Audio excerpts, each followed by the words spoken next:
tá fẹ́ para wa lé lórí. Èmi ṣe bí ọ̀rọ̀ yìí ti tán ni. But since ẹ sọ pé ẹ ní jẹ́ kó tán, àwa náà wà nílé fún yín. Wọ́n ní kí lẹ́gùn wá ń ṣe tí ò ní fàárọ̀ òjò. Ẹ̀yin èèyàn mi, first thing first máa kọ́kọ́ sọ fún yín, ẹ káàbọ̀ ẹ má bínú ẹ má bínú. First thing first tèmi máa kọ́kọ́ sọ fún yín ni first thing first tí máa kọ́kọ́ sọ ní pé àbí kán tún fídíò yẹn ṣe so that ọkàn everybody á balẹ̀. Àbí kán tún fídíò yẹn ṣe so that gbogbo wa máa ní ìsinmi.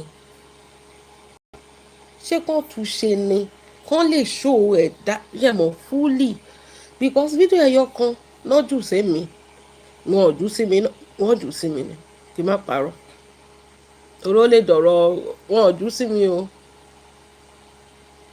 wọn ò jù sí mi o mi ò rí o níbi tó dé ìsìnkú ẹja máa deny torí ó lè di ó di iwájú kó jẹjọ́ kó dà sọ mi ò rí fídíò kankan o but forensically bíi ti Lizozo ó ṣe forensic lórí ẹpọ̀n ẹlẹ́pọ̀n bí a kàn tún fídíò yẹn ṣe so that ọkàn oníkálukú abalẹ̀ nǹkan tẹ̀ ń wá yẹn ẹ̀ rí that is by the way. Number 2 gbogbo àwọn èèyàn tó ń àtàkì ọkọ Sisi Alágbo tán ní ẹpọ̀n ẹ̀ funfun báwo ni ẹpọ̀n èèyàn tó ń do yín báwo ló ṣe rí. I mean the way women do ẹlòmíì òbó ẹ̀ ò ṣe é rí o ẹlòmíì ẹpọ̀n ẹ̀ ò ṣe é rí ẹpọ̀n ọkọ ẹ̀ ò ṣe é rí ó máa ń rùn bùtì ní kò ń wẹ̀. Àwọn olóde máa jókòó sórí social media tó máa condemn èèyàn bíi pé kì í ṣọlọ́run ìgbà tó sọ pé gbogbo ẹpọ̀n ẹ̀ ló funfun nínú fídíò tí mi ò rí torí ó ń déwájú ó ń dẹjọ́ ó ń dẹ́yìn ó ń dasọ̀ mi ò rí o ní pé there was just a part tó funfun bẹ́ẹ̀ ṣé ó máa ń yún bẹ́ẹ̀ ni ṣé ó ń yún ni àbí you know there was a part tó funfun bẹ́ẹ̀ which I think he needs to take care of but kì í ṣe gbogbo ẹ̀ náà ló funfun but ẹlòmíì tẹ́ bá rí ọkọ ẹ̀ àwọn tó sọra wọn díjọ jújì lórí social media ẹ̀ bá rí ẹpọ̀n ọkọ wọn àánú wọn máa ṣe yín ni pé ṣé nǹkan tó ń do yín nǹkan tó ń run yín lélẹ̀ ẹlòmíì sugar daddy tó ń do àbí ọkọ ọlọ́kọ tó ń do tó ti ń kó oríṣiríṣi àìsàn àwọn ló dẹ̀ máa treat infection every week àwọn ló dẹ̀ máa wá sórí social media tó máa ṣe bẹ́ẹ̀ ni pé kínní ẹni ó kórun sẹ́pọ̀ ẹpọ̀n ọkùnrin mélòó ni ò kí ń nírun ẹ̀jẹ̀ máa ṣe bẹ́ẹ̀ ni pé kì í ṣèyàn ní gbogbo wa we are all human being ẹpọ̀n ọkùnrin wo ni ò kí ń nírun ẹlòmíì tó sọ pé baálé ilé yín kọ́ ẹ jẹ́ àwo nǹkan tó kó sábẹ́ kò ní ṣe é rí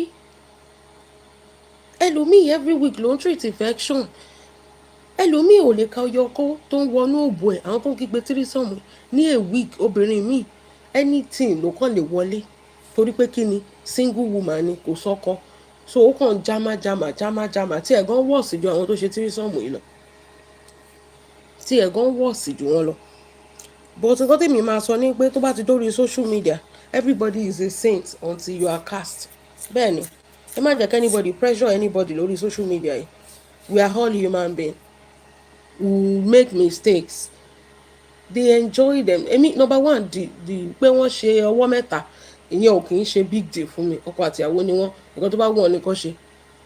Number 2 wípé wọ́n record ara wọn kì í ṣe nǹkan burúkú bó ṣe wù wọ́n náà ni bọ́pọ̀ cast yẹn mi ò rò pé àwọn méjèèjì ló cast ẹ̀ wọ́n record ara wọn fine but ẹ mọ̀ pé tí kinní kan bá máa leak ó yẹ kẹ́ ẹ understand pé ó kàn máa leak torí kíni torí àwọn èèyàn ṣùgbọ́n sọ pé èèyàn kan blackmail wọn ni tó fẹ́ máa gbowó lọ́wọ́ wọn that is it wọ́n lé ọkọ ló ń fi fídíò yẹn threaten wọn ẹlẹ́ ọkọ ló release ẹ̀ ṣebí ẹ̀pọ̀n ọkọ gan ló ṣòjò nu fídíò tá a rí yẹn tí mi rí èmi ẹlẹ́yà tẹ́mu mi rí torí tẹ́ bá lọ gbé mi lọ court wọ́n sọ pé kí n lọ provide ibi tí mo ti rí fídíò mi ò rí fídíò ṣebí ọkọ gangan ló ṣòjò àtobìnrin yẹn ló ṣòjò tí Sisi Alágbo gan bóyá 1 second péré ni fídíò ẹ̀yọ kan lèmi ò rí o mi ò mọ̀ bí i there are more videos yìí o bọ̀ eléyìí tí mi rí yẹn 2 seconds kan ní ojú Sisi Alágbo fi ṣó bọ̀ ọkọ gangan ní pàpàpàpàpà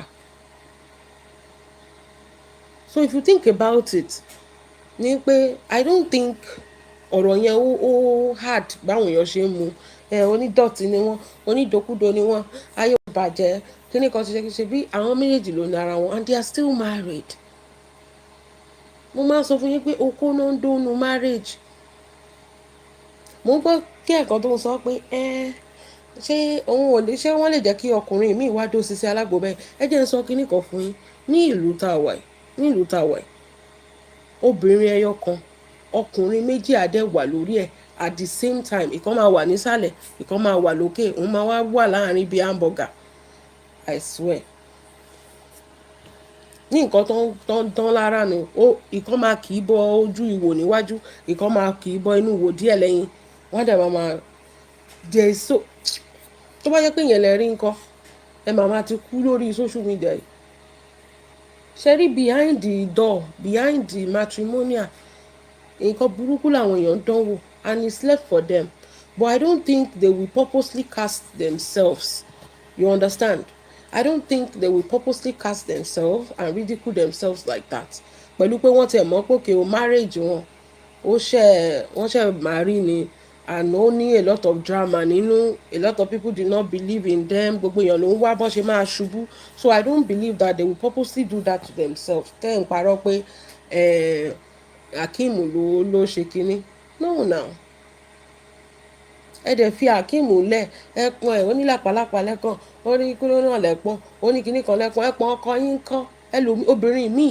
òbú ẹ̀ ò ṣe é rí ó ti dí pẹ́tà òbú ẹ̀ oríṣiríṣi àti pimples àti ẹ̀yìn grown hair gbogbo ẹ̀ ló kún bó ẹ̀ ẹ̀yìn lẹ́dẹ̀ẹ́ ó kórun sí dì ó kọ́ kíní kan sí dì báwo ni ẹ̀pọ̀n ọkọ ẹ̀ ṣe rí ẹ má máa ṣe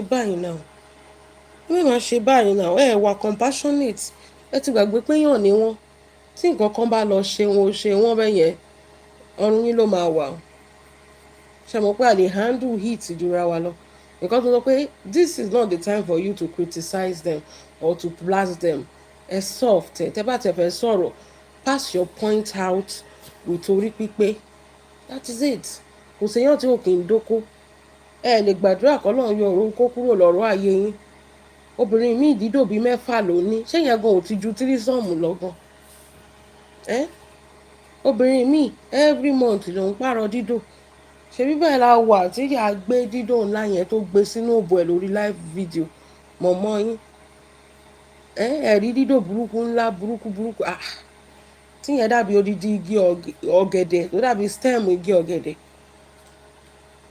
nǹkan táwọn èèyàn dánwò kì í ṣe nǹkan kékeré but torí pé òun ni èèyàn kan sọ kíní kan pé kí ló dé táwọn èèyàn ò drag the third woman yẹn because wọn mọ̀ àwọn people ẹ̀ ń jẹ bítì torí pé ẹ mọ̀ wọ́n ni wọ́n lórúkọ torí pé ẹ mọ̀ wọ́n náà ṣe ń jẹ bítì that is just it ẹ tún body shame Sisi Alágbo ọyún ẹ ti di slippers ọyún ẹ lè di slippers gan kó bó ẹ kó sì wà intact ju ọmọ virgin gan lọ bẹ́ẹ̀ ni ọyún ẹ lè di slippers kó bó ẹ sì tight ju ọmọ 12 years old lọ ṣe rí reason tí ẹ máa rò pé bí a mọ̀ defend ẹ èmi ò defend anything èmi kàn sọ fún yín pé some things bẹ́ẹ̀ ṣe máa ń wò kò kí ń rí bẹ́ẹ̀ yẹn ó lè jẹ́ childbirth lọ́mú ẹ̀ fi zag bẹ́ẹ̀ yẹn ó dẹ̀ lè jẹ́ kí ló ń pè genetics inú ìdílé wọn bọ́mọ wọn ṣe máa ń rí nìyẹn kì í ṣe pé ìranù nìkan náà ni ó lè jẹ́ 50% ìranù 50% other factors bó ṣe rí nìyẹn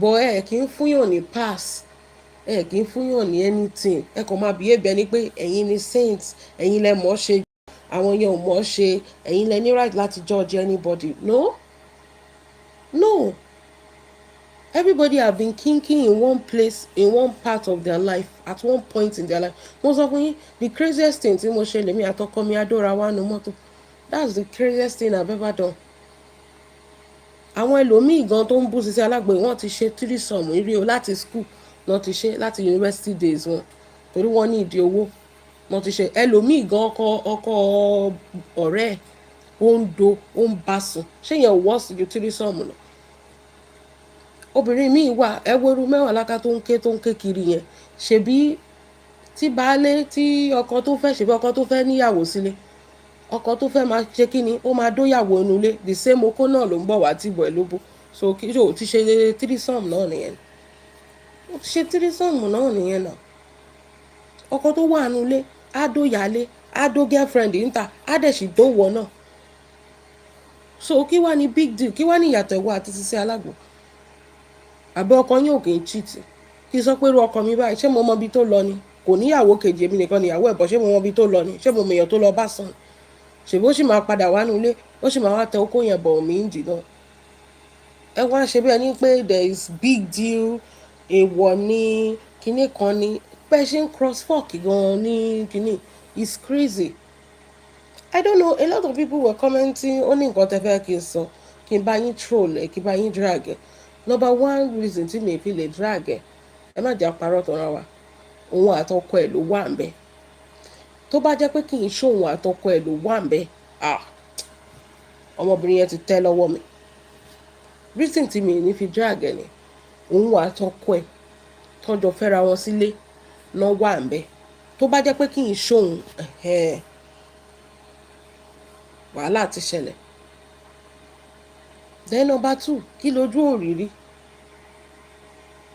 òrìrí ní kìíní ọmọ kékeré ni wọ́n so of course ó yẹ kẹ́ expect pé àrà oríṣiríṣi náà máa dá wọn kì í ṣàgbàlagbà bẹ́ẹ̀ ni ọmọ kékeré làwọn méjèèjì wọn ò ṣàgbàlagbà so gbogbo nǹkan náà máa dánwò ẹ̀dẹ̀ ń sọ pé ìyálé ṣe kinní kan ìyálé ò lè wà freaky bí ìyálé ṣe rí yẹn mi ò rò pé wà freaky Engineer Alágbo rí ó dàbẹ̀ ni pé máa yẹn wà freaky gan ó dẹ̀ láìkì bẹ́ẹ̀ ni ọkùnrin míì ó lè fẹ́ sínú ilé torí pé you are wife material but ó ní nǹkan tó fẹ́ kí ló dé táwọn ọkọ wa fi máa ń lé àwọn girls onídìí BBL yẹn kiri ó ní nǹkan táwọn náà fẹ́ now that is their kini fantasy ọkọ ẹ máa fẹ́yàn tó nídìí ńlá tó máa lé àwọn girls kínkìnkín yẹn káàkiri is their fantasy ìwọ tó wà nulẹ̀ ò nídìí ó dàbí refrigerator ni ọkọ ẹ dẹ̀ máa lé àwọn tó ṣe kíní àwọn tó nídìí ó máa lé wọn kiri ó dẹ̀ máa dó wọn á dẹ̀ ṣe wá dó wọn náà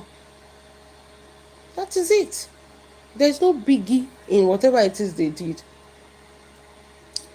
there is no biggie they recorded themselves no biggie they had it 3 ways no biggie it just got casted that is it ó dẹ̀ lè ṣe anybody kò depend lórí bó ṣe wà righteous tó ṣebí ti alájà Kaula ṣebí tí wọn náà leak ìgbà yẹn it doesn't matter if you are righteous or anything they can leak anything about you òní mo máa sọ fún yín pé if you know you don't want to be leaked keep the phones out of the bedroom keep the phones out of the bedroom that is number one thing tó yẹ kó ṣe if you don't keep your phone out of the bedroom and you are recording yourself nǹkan tó bá ti rí lẹ́yìn ọ̀fà ìwọ ló mọ̀ yẹn o.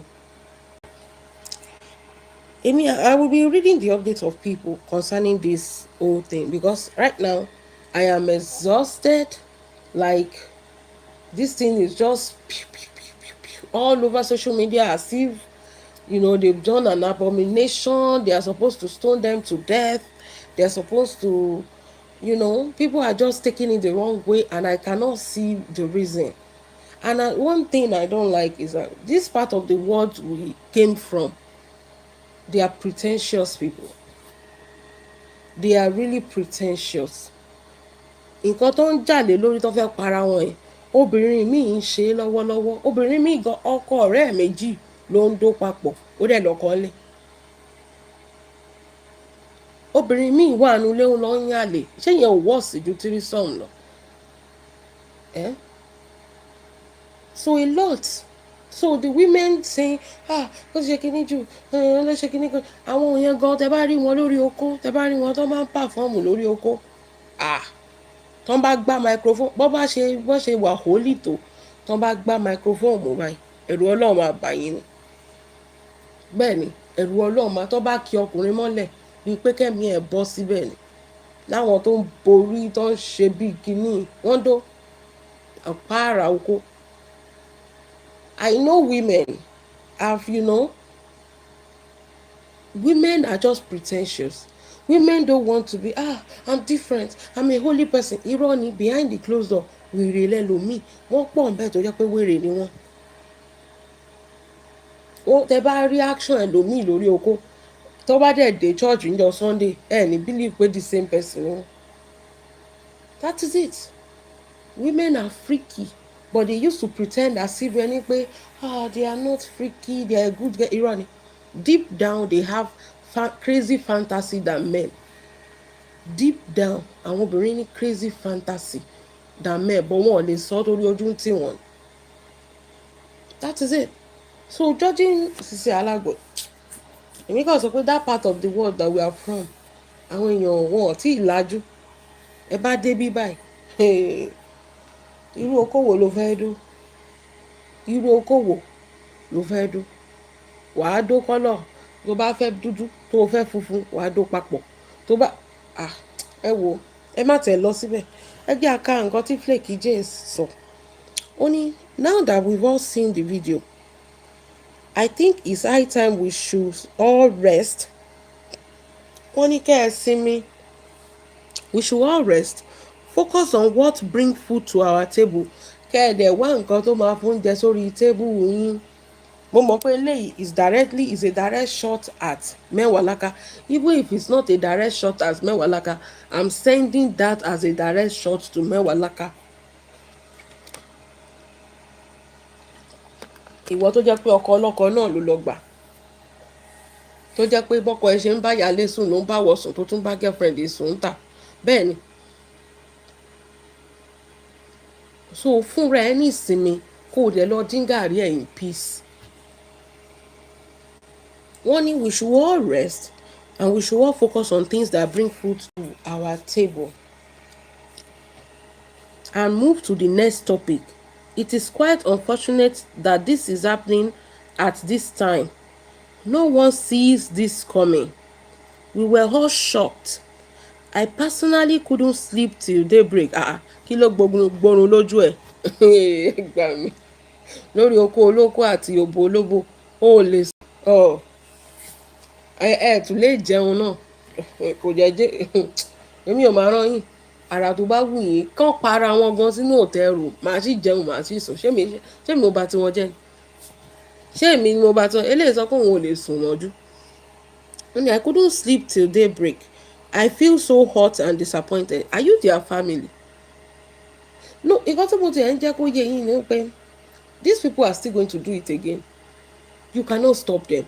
They may not record it torí pé wọ́n ti cast but they will still do it again. That is the ugly truth. Ẹ̀yin tẹ́ kàn fẹ́ para yín ẹ kàn fẹ́ ṣe kí ni ẹ kàn fẹ́ para yín dànù wọ́n á sì tún ṣe ó ń gbá lára wọn ó ń gbá lára àwọn méjèèjì fíríkì làwọn méjèèjì wọ́n á sì tún ṣe. Wọ́n ní ẹ̀yin tẹ́ ẹ lè sùn ẹ lọ sùn. And you were disappointed and shocked. I couldn't sleep. I feel so hurt and disappointed. I never expected there could be a video like that from her. Why are you? Is she Mother Teresa? Because I don't understand. Do Sisi Alagbo, has she ever tried to be a modest person? The little we know about her, we know that your woman gbọ́n tó bá ṣe advert.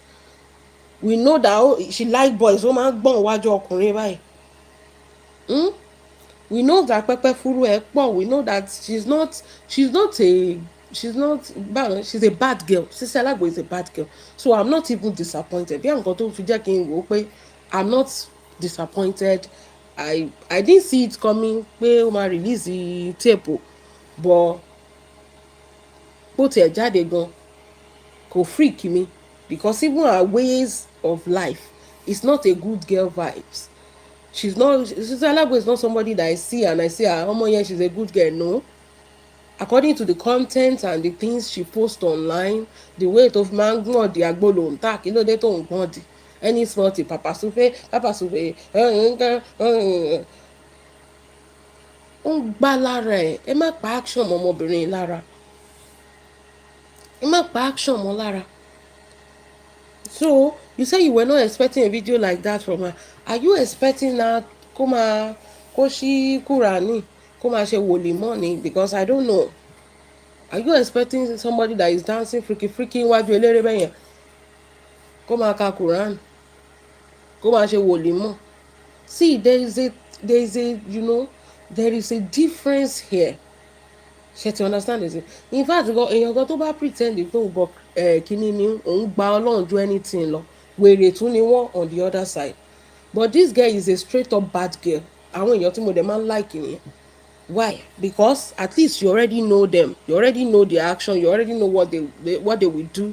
You already know the kind of person. They are not pretentious. That is it. Those are the people I like. They are not pretentious. Ọmọ yẹn ò pretend pé èèyàn dáadáa ni mí, mi ò like oko. Tẹ́ bá ti rí Sisi Alágbọ̀n tí mo kò like oko, nídìí kó bọ́ra lẹ̀, wàá ti mọ̀. Nínú ọ̀rọ̀ ẹ̀, nínú ìṣe ẹ̀, nínú fídíò táwọn wò about this woman prior to this time, you already know that àwọn eléyìí ìgboro ni wọ́n. But you guys want to be pretending. It will have hurt me tó bá jẹ́ pé èèyàn tó ń borí tó ń bo gbogbo ẹ̀ tó ń ṣe bíi mẹ́wàá láká at the end of the day kó wá cast bẹ́yẹn ìyẹn ló máa dùn mí jù. But we already know that this girl is is a bad girl, so I'm not even shocked. I'm not even surprised. It's normal because party ẹ̀ nìyẹn. Only now that the deed has been done. Anytime I see that statement, funny to me, mo máa ń rántí Lizzy. Only now that the deed has been done, the video is out. We've all watched, not only watch, but lesson learned. The lesson everybody learn here is that do not record yourself. Whatever it is that you are doing, do not be recorded. Do not record yourself, and do not let anybody record you. Má gbé fídíò síbẹ̀. Ṣe nǹkan tó bá fẹ́ ṣe. Please yourself in the bedroom. Do anything tó bá fẹ́ ṣe. Tó bá fẹ́ ṣe 2 girls 1 cup. Ẹ má lọ Google kíní yẹn o. Ẹ ní like ara yín o. Bóyá torí pé mo ti rí nǹkan bẹ́ẹ̀ yẹn ni àwọn eléyìí ò fi freak mi. Tẹ́ bá lọ Google nǹkan tó ń pè ní 2 girls 1 cup. Ẹ jọ̀ọ́ ẹ má Google ẹ̀. Do whatever you want to do to yourself. Ẹ para yín láyò. But do not record yourself because recording they cast. Only and we've learned and lesson has been learned. What happened in the video is actually not a new thing. Àbí o torí Ọlọ́run. It's not a new thing.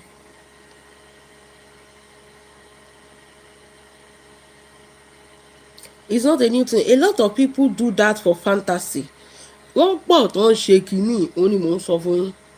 Àwọn èèyàn ń ṣe dáadáa. Kì í ṣe nǹkan tuntun lábẹ́ ọ̀run. Àwọn èèyàn ń ṣe dáadáa. Things like that is what some see as fun, though it's devilish. Èwo tún ní tèṣù bẹ́ẹ̀ ṣé èṣù tún bá wọn ṣe tírísọ̀mù ni ẹ̀ẹ́dẹ̀ fèṣù lẹ̀.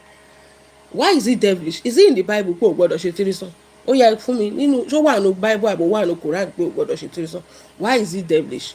Ẹ fọlọ́run lẹ̀ síbi tọ́lọ́run bá wá. Ọlọ́run sọ pé ẹ lọ sínú ayé ẹ lọ máa multiply. Báwo ló ṣe sọ? Go into the world and multiply. He did not tell you how you are going to multiply. Doggy style tó mọ̀ lẹ́nìí. Ṣé mọ́mí ẹ̀ ló kọ́ ẹ ni? Where do you learn it from? From the dogs? Okay, tẹ́ bá sọ pé tírísàn wà devilish, doggy style is devilish torí missionary ló yẹ kẹ́ máa ṣe. Gbogbo ẹ̀yin ìyàwó ilé tó ti fún ní doggy. Oh yeah, you are a devilish people. Inú náà lẹ máa parun sí. This has nothing to do with God. Ẹ má máa kí religion sínú nǹkan tí ó. God doesn't say don't go and multiply. Ò bá yẹ pé orí náà ti fẹ́ dún ẹ. Àbẹ́nu náà máa dà sí. Na you sabi ibi tó bá wù ẹ́ kó gbà sí. Gbà sórí ọmú ẹ, gbà sójú ẹ, gbà sẹ́nu ẹ, swallow it. Na you know. Na you know. Cream pie dànù. Wèrè náà fi ọlọ́. Wèrè náà fi ń wo wèrè. Enjoy yourself. Ọlọ́run ò bínú sí. Èṣù òun yín èṣù kàn máa jókòó pé kí tún ni tèmi ní ọ̀rọ̀ ẹ̀pọ̀n engineer kọ̀rẹ́ tó wà ń dà. But mo rí rọ̀kan tí àwọn èèyàn pa. Àwọn èèyàn sọ pé the pussy was dry. But pussy yẹn ó ní somebody was coming. Was it the girl? The guy was doing it very well. Honestly, it's not bad. The tatata is not bad. But it was creamy now. Cream was coming out. Somebody creamed out of them. I think they were enjoying it too. They were really, really enjoying it. It was not bad, but when it's up dry, I can't see what is dry now. Maybe there's another video. The video that I did not watch, I'm saying it, yo, I did not watch it, but there was something coming out. It wasn't dry to me. So, but yeah, there's another video, this is social media. So, one, it is devilish. May God forgive them. May God not forgive them. May God not. Virgin Ọlọ́run dá ẹ ṣó máa kú ní virgin ni. Ṣé yóò tó gbà bálé ẹ̀ ló fẹ́ sílé ni. Ẹ̀yin tẹ́ ti ṣèrànù ẹ wá ń sọ pé may God ẹ kó sí lọ́jàre. Bọ́lọ́run ṣe dá ẹ ló ṣe yẹ kó o ṣe kú. Kò yẹ kó o dóko. Mo ní kẹ́ ẹ gbàdúrà pé kọ́lọ́run yọ̀rọ̀ okó kúrò nínú ayé yín. Èèyàn mélòó nu yín ló lè gbàrú àdúrà yín? Èwo kí ló wá kan náà? Ẹ̀ ń gba doggy style. Ṣé doggy style yẹn ṣé mọ́mí ẹ ló kọ́ ẹ ni? Báwo ló ṣe mọ̀ ó pa doggy style? Ẹ̀yin ní kẹ́ ẹ gbà wọlé. Any may God forgive them. May God not forgive them. God has left them. This is called free will. Enjoy yourself. Money, and also forgive me of my own sin, cause nobody is perfect. We all sin differently. Bẹ́ẹ̀ ni ẹ̀ṣẹ̀ tiẹ̀ gan lè ju ẹ̀ṣẹ̀ àwọn sisi alágbo lọ. Ẹ̀ṣẹ̀ tiẹ̀ lè má ṣe àdúrà tiẹ̀ lè má ṣe tẹ́wọ́gbà kádúrà tiwọn ọkàn lọ́lọ́run wò.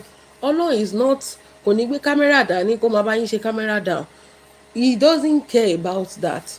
God look at your intention towards your fellow human being. The intention of Sisi Alagbo, Engineer Koren, and the other woman was for them to shaking have a good time.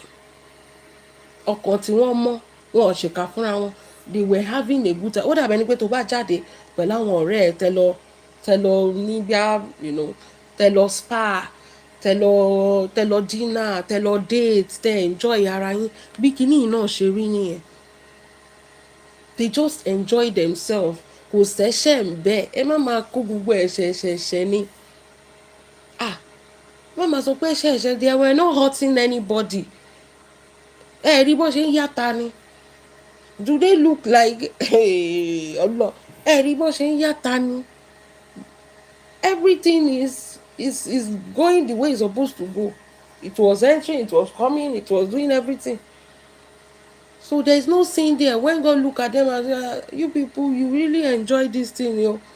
Let them enjoy themselves. Ẹ má pa action àwọn people in lára. Ẹ jọ̀ọ́. Ẹ má gbọ́. To people defending her, àwa ló ń bá wí yẹn. Èmi ló ń bá wí. This is not the time to defend her publicly. Of course, it's the time. I'm going to defend her. She's not paying anybody. She's not hurting anybody. Everybody is doing what she's doing. Bẹ́ẹ̀ni bó bá ṣe wá ṣe ló wá yàtọ̀ síra. Bẹ́ẹ̀ni tó bá sọ pé o lè ṣe wọn ò force anybody ṣe. Àwọn mẹ́tẹ̀ẹ̀ta do they look like they were being forced to do it? No, it's their intention. They wanted it and they did it. Ló bá tán. Only this is not the time to defend her publicly. This is the time to sober reflection. Ṣé ó yẹ kí n máa bá kéènì ṣé òbòmí náà dó ń bẹ̀ tí màá bá sùn? Wọ́n ní ẹ̀yin kan ò jẹun ẹ̀yin kan ò sùn wọ́n jú. Ṣé èmi ní ọlọ́? Ṣé òbòmí náà dó ń bẹ̀ tí màá bá sóbà? Ọmọlọ́mọ gbádùn ààrẹ ẹ rí wọn tán. Okay. I know a lot of you do same. Exactly ibi tá à ń lọ gangan ládé yẹn. A lot.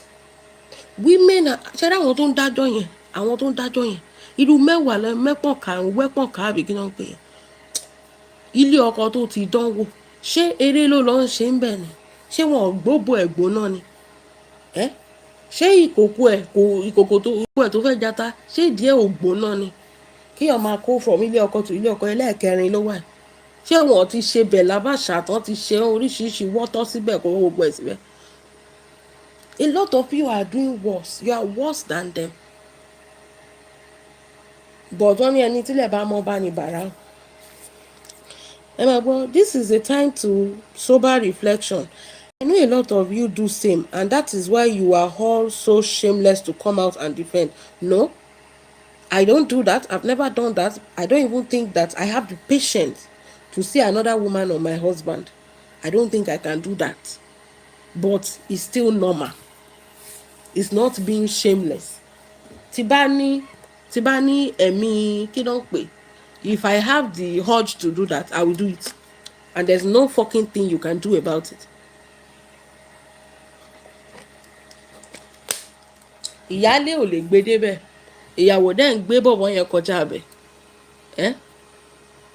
ìyálé ò lè gbé débẹ̀ ìyẹn máa ṣe jésù jésù ni, and there is this thing burning in you, your desire, and because somebody is doing like jésù jésù kìnnìkan kìnnìkan tí ò bá fẹ́ ṣiṣẹ́ alágbo gan ó ń dánwò ń gbòòrò bẹ́ẹ̀ ni ẹ gbàgbé tí bọ̀bọ̀ yẹn ò bá fẹ́ ṣiṣẹ́ alágbo bí ìyá ikimọ̀ ṣe máa ṣanra ẹ̀ ńlẹ̀ báyìí tó máa la gbogbo ẹ̀ gbálasa báyìí bọ̀bọ̀ yẹn ń kó nígboro tí ò bá fẹ́ ṣiṣẹ́ alágbo gan ń kó ń gbòòrò á pápọ̀ bí búrẹ́dì báyìí ni tó bá fàkàrà sínú ẹ̀ ó ń lọ ọ̀dìà ẹ máa tanra yín only because you came out to defend instead of defending go straight to her and console her privately ẹ̀yin tẹ́ ẹ̀ ń drag ẹ̀ ṣé ẹ drag ẹ̀ privately ṣé ẹ drag ẹ̀ publicly ẹ̀yin tẹ́ ẹ̀ ń drag ẹ̀ you were dragging her publicly now you were not dragging her privately so kí ló wá dé táwa tá à ń defend ẹ̀ tá à ní defend ẹ̀ publicly there is nothing shameful there ojoojúmọ́ làwọn èèyàn ń dóra wọn kí ni shame ní ṣe pẹ̀lú yẹn. I understand what she must have been going through for the past 3 days. Exactly. Shotirinsin, kọ́nà console her publicly, but come and drag her. Kọ́nà console her privately, but come and drag her publicly. Wá dúró ọ̀rọ̀ tí mẹ́wàá láká sọ sí. Ṣé ìwọ gan lè gbà? It's not our intention.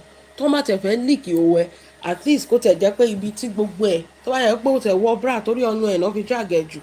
Tí gbogbo ẹ̀ tẹ̀ wá nu bra at least ó sì máa ṣe kínní ó kàn ò ní fẹ́ gbọ́yún ẹ̀ síta bẹ́ẹ̀ yẹn náà gbogbo ayé ti mọ̀ pé pàǹdọ̀rọ̀ lọ́yún ẹ̀ náà ó kàn ò fẹ́ gbọ́yún ṣó máa wù ú kó gbọ́yún ẹ̀ síta bẹ́ẹ̀ yẹn ni kò wù ú náà for the past 3 days pẹ̀lú gbogbo harsh words pẹ̀lú gbogbo insult ọmọ yẹn ń go through tọmọ yẹn bá para ẹ̀ ọrùn gbogbo yín ló máa wà bẹ́ẹ̀ ni ọrùn gbogbo yín ló máa wà ọmọ yẹn á sì wà nílé ọkọ most of you go ò ní sí nílé ọkọ mọ́ orí yín ló máa wà ọrùn gbogbo yín ló máa wà ó ní she has messed up yes we know and we can't dwell on that forever she is not the first person and she can never be the last person I am pleading and begging the general public on her behalf ìyàwó àkànbí Sisi Alagbo's fan and everybody who believe in hard work she is sorry please forgive her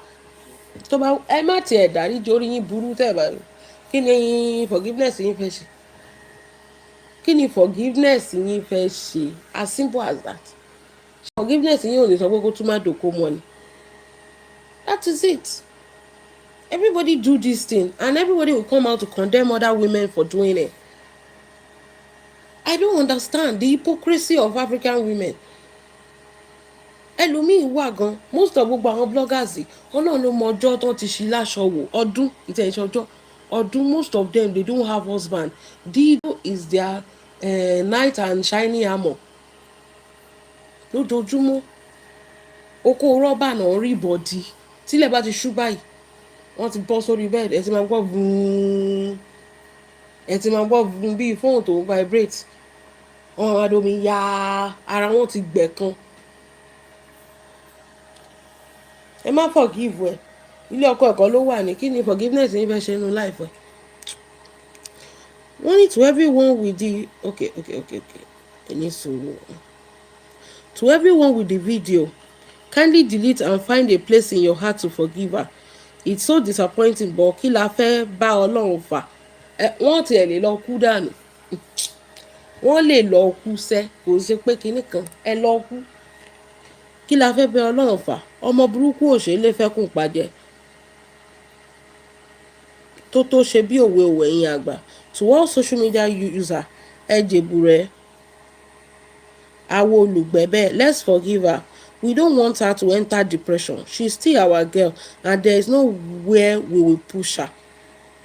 Exactly tó bá jẹ́ pé Sisi Alagbo hurt somebody bá sọ pé she deserve the dragging she did not hurt anybody bó ṣe ń ṣe wọ́nranwọ̀nran yẹn deep down she's a very very sweet person ó kàn ṣe wọ́nranwọ̀nran torí pé kíni ó fẹ́ tajà she want to be like àwa náà ṣe kíni deep down she's a sweet person she's not a terrible person àbáwọn èèyàn tó máa ń díyàn sínú yẹn, she's not. Deep down she's a sweet person. Only to Sisi Alagbo, only to the person who released the video, big shame on you. Ó ṣáà ti tán bẹ́yẹn, àbí kí ló tún kù, a ò rí relé rí, a fi ń dẹ́rù bọ́ lọ́rọ̀ ni, that is the word. Kò sí nǹkan tuntun lábẹ́ ọ̀run. To Sisi Alagbo, stay strong sis, I love you regardless. But tí mò ń sọ nìyẹn, àwọn ò máa kúndùn gbogbo kínní. Ṣé ó fẹ́ para ẹ̀ ni? Ṣé ó máa wá lọ para ẹ̀ torí pé sex ẹ̀ leak? Ṣé Tiwa Savage tí ẹ̀ ò leak ni? Ẹ rí ibi tí Tiwa Savage ti lọ ń jẹ dinner ní was it not last month? Ẹ rí àárín àwọn èèyàn tó ń yàn lẹ́yìn ìgbà tí ó bó ẹ̀ leak náà. Ṣé kí Sisi Alagbo wá lọ para ẹ̀? Ẹ̀yin tẹ́ ẹ̀ bá tẹ̀ tún wá mọ̀, àgbo 3 sàn wọ́n mà ló ti sold out. Ló bá tán. Ẹ jókòó síbẹ̀ kẹ́ máa wò pé ayé ẹ̀ ti bàjẹ́. Wọ́n ní àgbo 3 sàn ti sold out. Wọ́n tún ti fẹ́ bẹ̀rẹ̀ another batch. Ìgbà tó ń rí ọkọ ẹ̀ tó ń ṣe ta kó má yẹ pé ọkọ ẹ̀ gan ló fi ṣe advert tó ń ṣe ta àgbo tó ń tà yẹn ó ṣe kí ni he sold out ń sìn. Ẹ jókòó sí èlò lẹ́yìn ti pa. Ẹ̀yin tẹ́ ẹ̀ sọ pé onídọ̀tí ni kí lẹ́yìn ti pa. ṣẹ́rí ilé ayé ẹ jókòó bẹ́ẹ̀. Post and Founder said, honestly, I find it very difficult to understand why that woman in America is so quick to place the blame on Sisi Alagbo, repeatedly shouting that Hakeem is a good man and insisting that Sisi Alagbo is lucky to have him as a husband. Come across as deep, dismissive, and quite frankly demeaning. It reduced a complex situation into a one-sided narrative that unfairly elevates one person while tearing the other down. Mo fẹ́ bèrè nǹkan lọ́wọ́ yín, tó bá jẹ́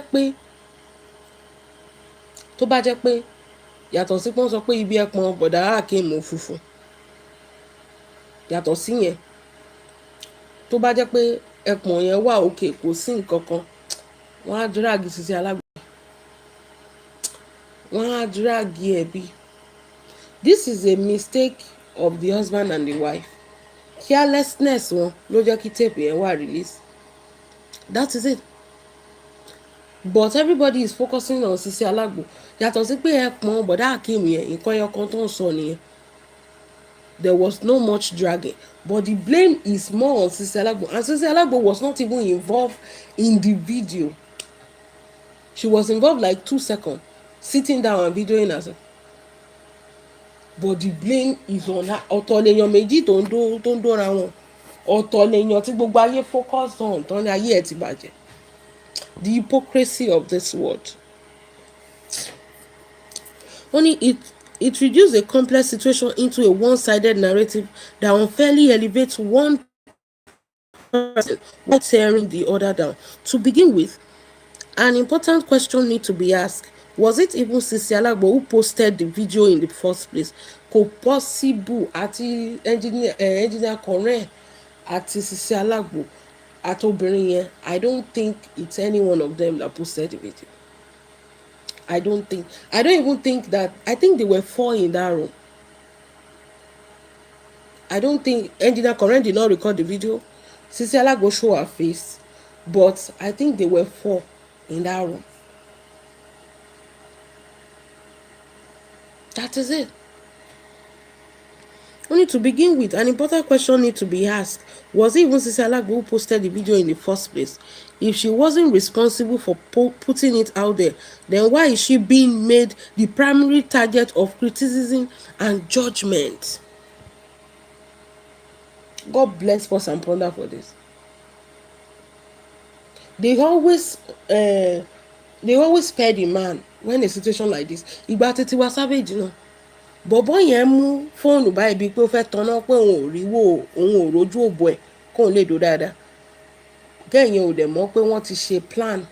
Wọ́n bet pé òun máa dó Tiwa Savage. Betting ni òbò Tiwa Savage fi leak. Bèbí yẹn rò pé ó tan flashlight ni. Kò mọ̀ pé kámẹ́rà ló tàn. Kò mọ̀ pé kámẹ́rà ló tàn. òun ló dẹ̀ lọ gbé fáwọn ọ̀rẹ́. That is it. It's always the woman that will take the blame. This one, a man and a woman, they are enjoying themselves. You blame the woman that did not have an idea that she was being recorded. That is the case of Tiwa Savage. She didn't know. The place was very dark. It was under a boat on the sea. And it was very dark. Money ibi tó bá ka yín mọ́ ni. That is what they call quickie. Fẹ́yìn tẹ́ ẹ̀ bá mọ̀. Quickie ibi tó bá ka yín mọ́ ni. Wọ́n ti yó, ẹ máa rí. Àwọn méjèèjì ti yó, especially Tiwa àti Ẹ̀rọ̀jú bọ̀bọ̀ yẹn. But Tiwa ó ti wà ní cloud 9. Bọ̀bọ̀ yẹn rí pé ó ti wà ní cloud 9 báyìí. Ó dẹ̀ ti ní betting kan. Ṣebí àwọn gáàngì David náà ni. Àwọn gáàngì bọ̀bọ̀ David yẹn. Ọmọ Adéléké. Wọ́n dẹ̀ bet pẹ̀lú wọn pé òun máa dó Tiwa Savage. Ó dẹ̀ mú fóun bí ẹni pé òun ò ríran. Tiwa ò mọ̀. Ṣé ẹ rí pé Tiwa gan òkè kì í ṣe pé she was aware. She was enjoying it. Bọ̀bọ̀ yẹn dẹ̀ tán fóun bíi pé òun ní di flashlight. Àṣẹ kámẹ́rà ló tán. Iná kámẹ́rà ló tán ọmọ yẹn gan ò mọ̀ pé fídíò yẹn wà ń ta. Wọ́n ti gbà tán blackmail ẹ̀ pẹ̀lú fídíò yẹn. Kò tiẹ̀ mọ̀ pé wọ́n rìkọ́ọ̀dì ẹ̀. Bọ̀ ṣé Tiwa Savage ò jẹ dragging? Ó jẹ dragging mi ẹ fẹ́ bọ̀. Sisi Alágbo lórí bed, ọ̀tọ̀ lèèyàn tó ń kó ẹpọ̀n funfun bo èèyàn míì, ọ̀tọ̀ lèèyàn tó ń drag. That is it.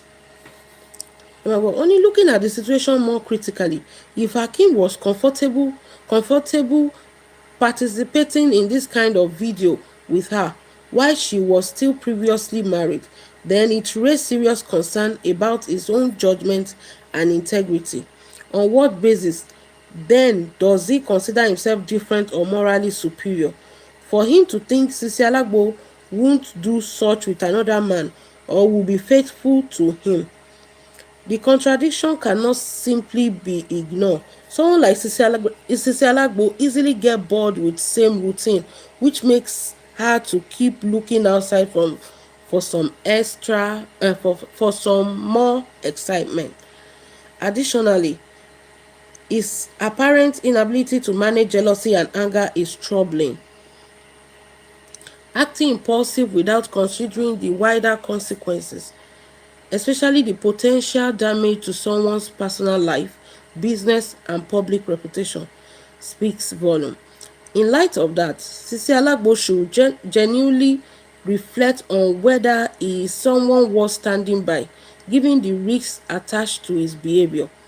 What makes this situation even more frustrating is the involvement of another woman who referred to herself as a godmother, yet choose to direct accusation towards Eniola, someone who by all indication did not even post the video.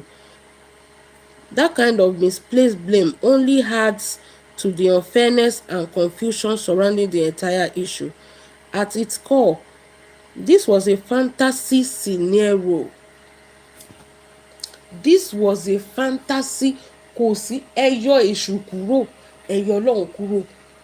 Ọlọ́run ò lè dáríjì wọ́n. Wọ́n ti ṣẹ̀sọ́ Ọlọ́run. Remove all that. God doesn't care. Kò sí nǹkan kan téṣù ṣe ń bí báyìí kì í ṣe iṣẹ́ èṣù. Iṣẹ́ èṣù ni kì í ṣe iṣẹ́ èṣù. Ẹ fi èṣù lẹ̀. Jẹ́jẹ́ ló wà níbi tó wà. Ẹ fi lẹ̀. Ẹyọ Ọlọ́run kúrò. This is a fantasy scenario. Mo ń sọ pé dọ́gì tẹ mọ̀ lẹ́yìn ṣé ìyá yín ló kọ́ yín dọ́gì. Tẹ bá sọ pé eléyìí kìíní dọ́gì náà fantasy ni. Iwájú ló yẹ kẹ́ máa missionary ló yẹ kẹ́ máa ṣe. Tó bá ti yọ̀dí sẹ́yìn tó ti gba dọ́gì, ó ti ṣẹ̀sọ́ lọ́wọ́n ọba ni because it's a fantasy scenario as well. Ajá ló ń ṣe dọ́gì ṣájá ni ẹni. Wọ́n ń dó ẹbí ajá ṣe máa ń dóbò. That is animal fantasy. Tó bá ti lè gbà látẹ̀yìn, animal fantasy ni. There is no difference between them and anybody. And I swear, there is no difference. It's just a simple fantasy scenario. They recorded themselves too. Recording is another fantasy scenario. Pé ṣòwò tí bá a ṣe tó ra wa yẹn. bóyá jẹ́ àwò ẹlòmíì nǹkan tó máa tán ni ẹ̀hán ni ẹ̀ka tó túra wọn dó. There are so many things that affect marriages. Every pause and ponder, so there are so many different versions of this story outside there, so you can be confused. Wọ́n ní story kan jáde pé Engineer Alagbo ló release video yẹn wípé torí pé Sisi Alagbo is jealous of Sisi Alagbo and involvement of Sisi Alagbo with all this olórin ṣe rántí video yẹn torí ẹ̀ ló ṣe release video. I don't necessarily believe that, honestly. Pé the man is controlling, is shaking it kan bí àwọn ń jà ló ṣe release video yẹn láti calm Sisi Alagbo down. Number 2, ó tún sọ nǹkan kan bí báyìí. Ó ní Sisi Alagbo ti ń bá Akeem sùn láti ìgbà tí Sisi Alagbo wà ní ọkọ. I think that was around January. Wípé òun àti Akeem ti ń dọ́rọ̀. Á jẹ́ pé Akeem is not even interested in ìyá Ikimo before. Tó bá jẹ́ pé this story is true. Á jẹ́ pé Akeem doesn't even want ìyá Ikimo. Ìyá Ikimo wà interesting sí. He want to try new things. Bóyá Sisi Alagbo náà no marriage ẹ̀, bóyá it's no more interesting. She too want to try new things. If your skinny, sherry, sexual life òun ló gbé 50% of your marriage, bẹ́ẹ̀ni. If your sexual life is boring, kì í ṣe pé what the man wants, both what you want, your husband should be able to provide, and what the man wants, you should be able to provide. If Akeem is sleeping with a married woman when he is already a married man, what does that say? What does that say? Ẹ sọ pé ìyá Ikimo kàn borí ni. What if kó jẹ́ pé òbò ìyá Ikimo ò dùn? Bóyá pẹ̀lú childbirth àti gbogbo ẹ̀ wípé kò àbí kò tiẹ̀ méré ṣe ká sẹ̀ má lọ sí gbogbo ẹ̀ ká sọ pé kò méré ṣe. Akeem dẹ̀ like obìnrin tó máa jókòó, tó máa ride, tó máa turn, tó máa twist, tó máa bounce. Kò lè help ẹ̀ náà. That is it. Kò lè help ẹ̀. Àwọn sọ pé kí ìyá Ikimo wá ride, wọ́n sọ pé àwùsù bí láì. Wá ride ọkọ ẹ̀, àwùsù bí láì. Àbí òkè ò ní laundry tó máa wọ̀, tó máa entice ọkọ ẹ̀ tó bá dé láti fi ṣe. You have to share it. Kì í ṣe pé kéèyàn wọnú marriage kó lọ bímọ. You have to understand that there are so many things you still have to do to keep. It's not getting married. Keeping married, keeping yourself in that marriage, ó matter more than anything. And sex is one of the things. Kò sí bẹ́ẹ̀ ṣe pretend tó pé sex is nothing. It's one of the things that can make your marriage very strong. Ẹ má jẹ́ parọ́ fún yín. It's one of trying it in different place, trying different position, Nǹkan tó máa ń jẹ́ kí marriage kó ṣe kí ni kó hold dáadáa ni. Because sex is like a bond. Tó bá dó ọkùnrin kan lásán, àbí ẹ máa ní sùúrù, báwo ẹ jẹ́ rephrase kí ni ẹ dáadáa. Tó bá ní tí ìwà àtẹ̀yàn bá ti ń tẹ̀sẹ̀ mí ìtara yín, tẹ wá ń sọ̀rọ̀, tẹ ti ń mọra yín, tẹ ti wá ní fun, ọkùnrin yẹn wá stop àti máa pè ẹ́. How would you feel? You feel betrayed. One time thing nìyẹn. One time sex nìyẹn. You feel betrayed because emotionally you are connected. Bí sex ṣe rí nìyẹn. It's a thing that you are supposed to be trying different times, different pattern, different distance, so that ìwà àtọkọ ẹ máa mọ̀ pé ibi báyìí ọkọ ẹ máa balẹ̀. Dọ́gì lásán ó ń fa ìjà nínú marriage. Dọ́gì lásán. Ọkùnrin mi ìyàwó òun ò hack ẹ̀yìn dáadáa. Ẹ rò káwọn ọmọ ìrọ̀lẹ́ ayé tó wà ń báyìí tó bá nǹkan tó ò lè ṣe, nǹkan tó yẹ yín pé nǹkan tó kọ yín dánwò ń tà ẹ̀yin tẹ́ bá rí ẹ máa rí, ẹ̀yin gan máa justify ẹ pé o ò lè ṣerú position ẹ̀ wípé ó wọ̀ tẹ̀ kó lọ try kó lọ ṣe. Ọmọ yẹn ṣe máa ń toss and turn and twist and ṣe kinní, putting the kinní on your husband. Ìwọ fún ara gan máa mọ̀ pé wàá gbà fọ́gà ẹ̀. If you catch them on top of pọ́nrán, wàá mọ̀ pé ìwọ gan ò mọ pọ́nrán dó.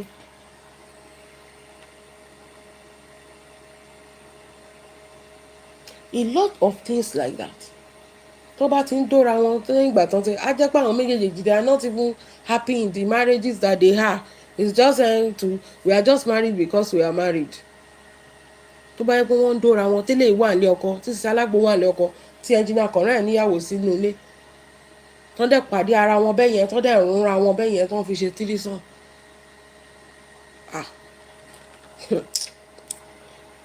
Okay o.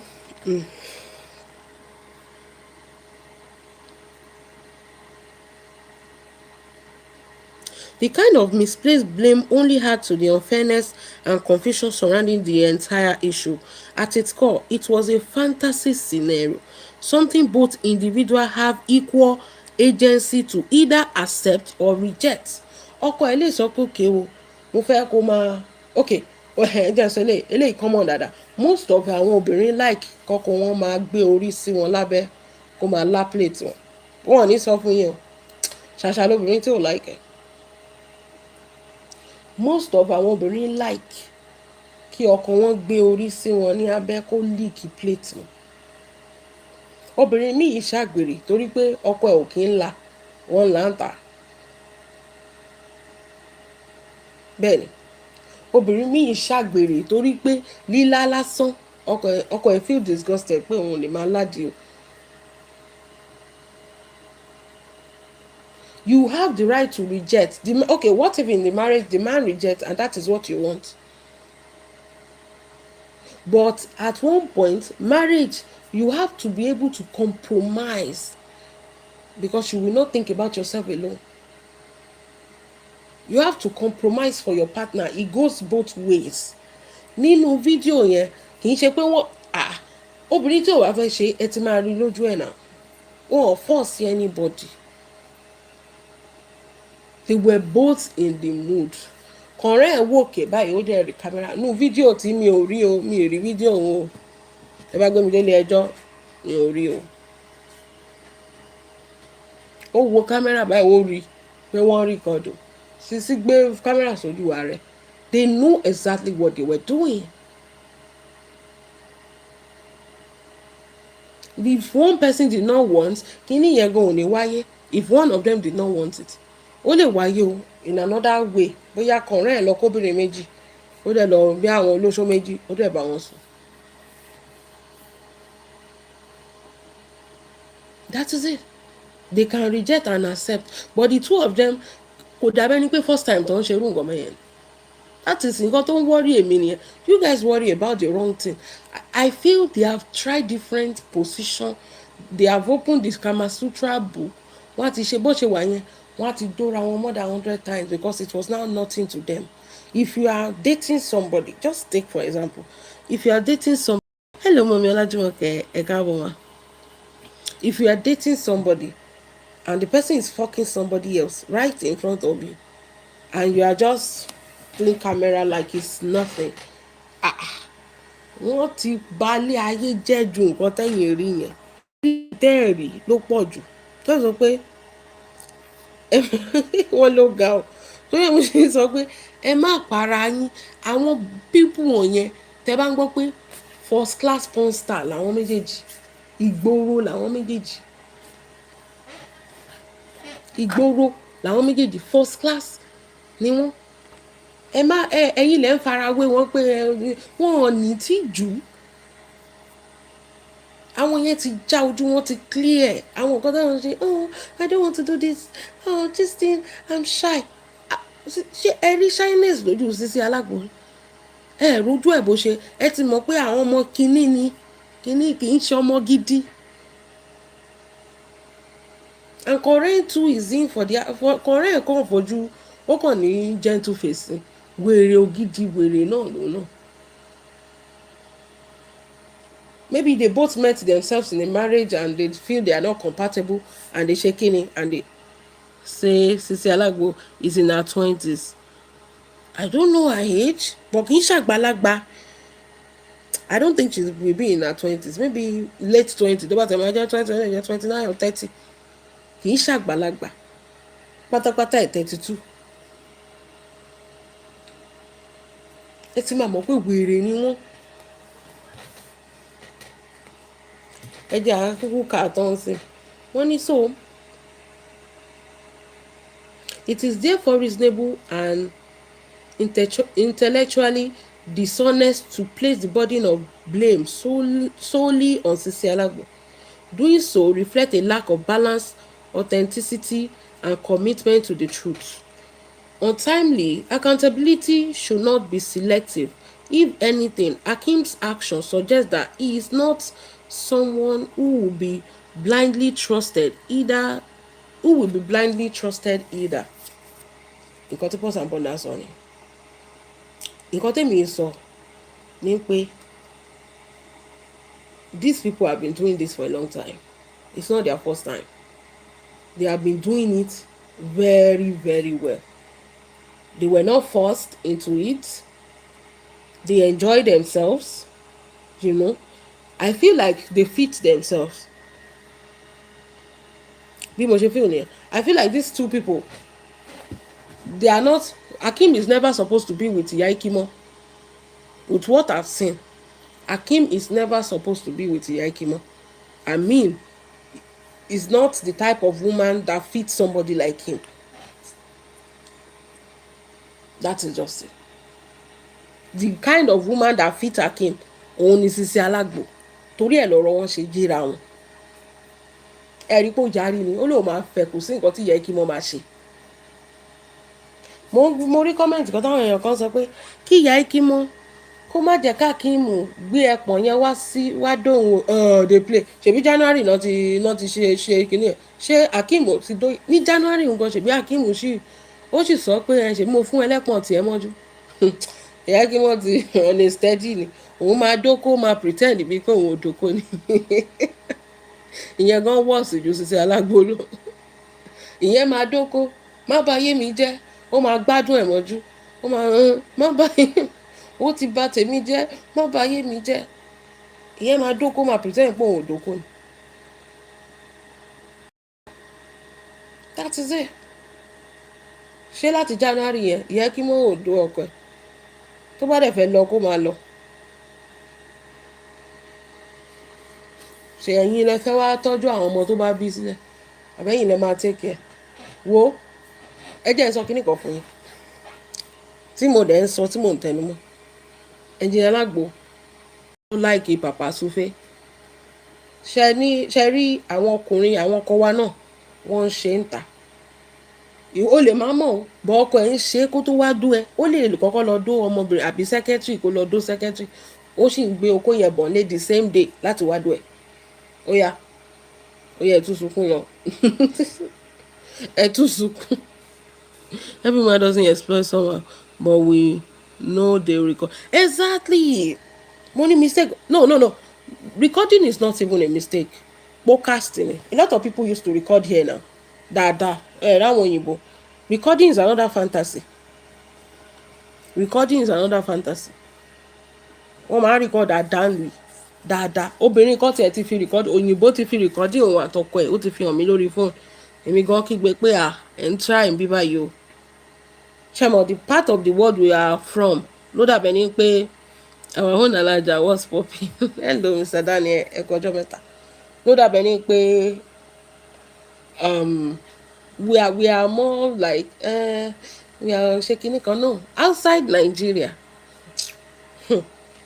If you see what people táwọn èèyàn ń dánwò ẹ máa rí pé Nigerian women are good women. Dorcas this is another issue ti àwọn Churchill lélẹ̀ ẹja ṣe kúrò lórí yẹn since tí gbogbo ọ̀rọ̀ ìdẹ́ ti ṣẹlẹ̀ àǹtí wa onígààrí tó ń dín gààrí tó tí gbogbo ẹ̀ tó jẹ́ pé òun ni gbogbo ẹ̀ ká lára jù ẹgbọ́n nǹkan tó sọ ó ti ṣe show update kò tẹ́ lọ́rùn náà but still náà wọ́n máa ń sọ kíní kan wọ́n ní kò lè burú títí kó má kàn ẹnìkan mọ́ ni. That is one thing Mewalaka failed to realize. Kò lè burú títí kó má kẹ́ni kan mọ́ ni. Bó ṣe impose anger àti hatred ẹ̀ on Sisi Alagbo. Àwọn kan náà sì máa dúró ti Sisi Alagbo náà. That is it. People will still stand by her. It was a mistake. It can happen to anybody. When you are in the room, take your phone away from the room if you don't want to explain for the gods. Whatever it is you are doing, remove your phone from the room if you don't want to shakingly explain for the gods. A strong woman, I don't care for. I swear, ìgbà tí tiẹ̀ ṣẹlẹ̀, ẹ máa rò pé bí a kò wé ẹ ni, kí ni ìyẹn ò ṣe nǹkan tó dáa. Ó wé ẹ. Imagine you trust somebody and somebody betray you and send your nude. Kò sí èpè tó lè já ọkùnrin láyé ètò èpè yẹn. Ìwò yẹn náà máa bọ́ sí tí màá dẹ̀ ṣépè fún ẹ. Bẹ́ẹ̀ ni, kò sí èpè tó já, kò sí betrayal. Why are you recording when we are both having a good time? Ṣebí tóbìnrin bá wà ní o, right? Tí ọkùnrin yẹn wí, yes baby, I like this. Ṣebí men were touching themselves. Was Dorcas recording him when he was touching himself? Torí àwọn sọ pé ṣe rí ọkùnrin, they will always pick themselves over. Àwọn obìnrin la gbọ́dọ̀ ṣe kí ni? La gbọ́dọ̀ mọ nǹkan tá à ń ṣe. They will pick themselves a million times. At the end of the day, obìnrin náà máa ń blame. And God say make your husband put veil for your face so your won't pass with the emo.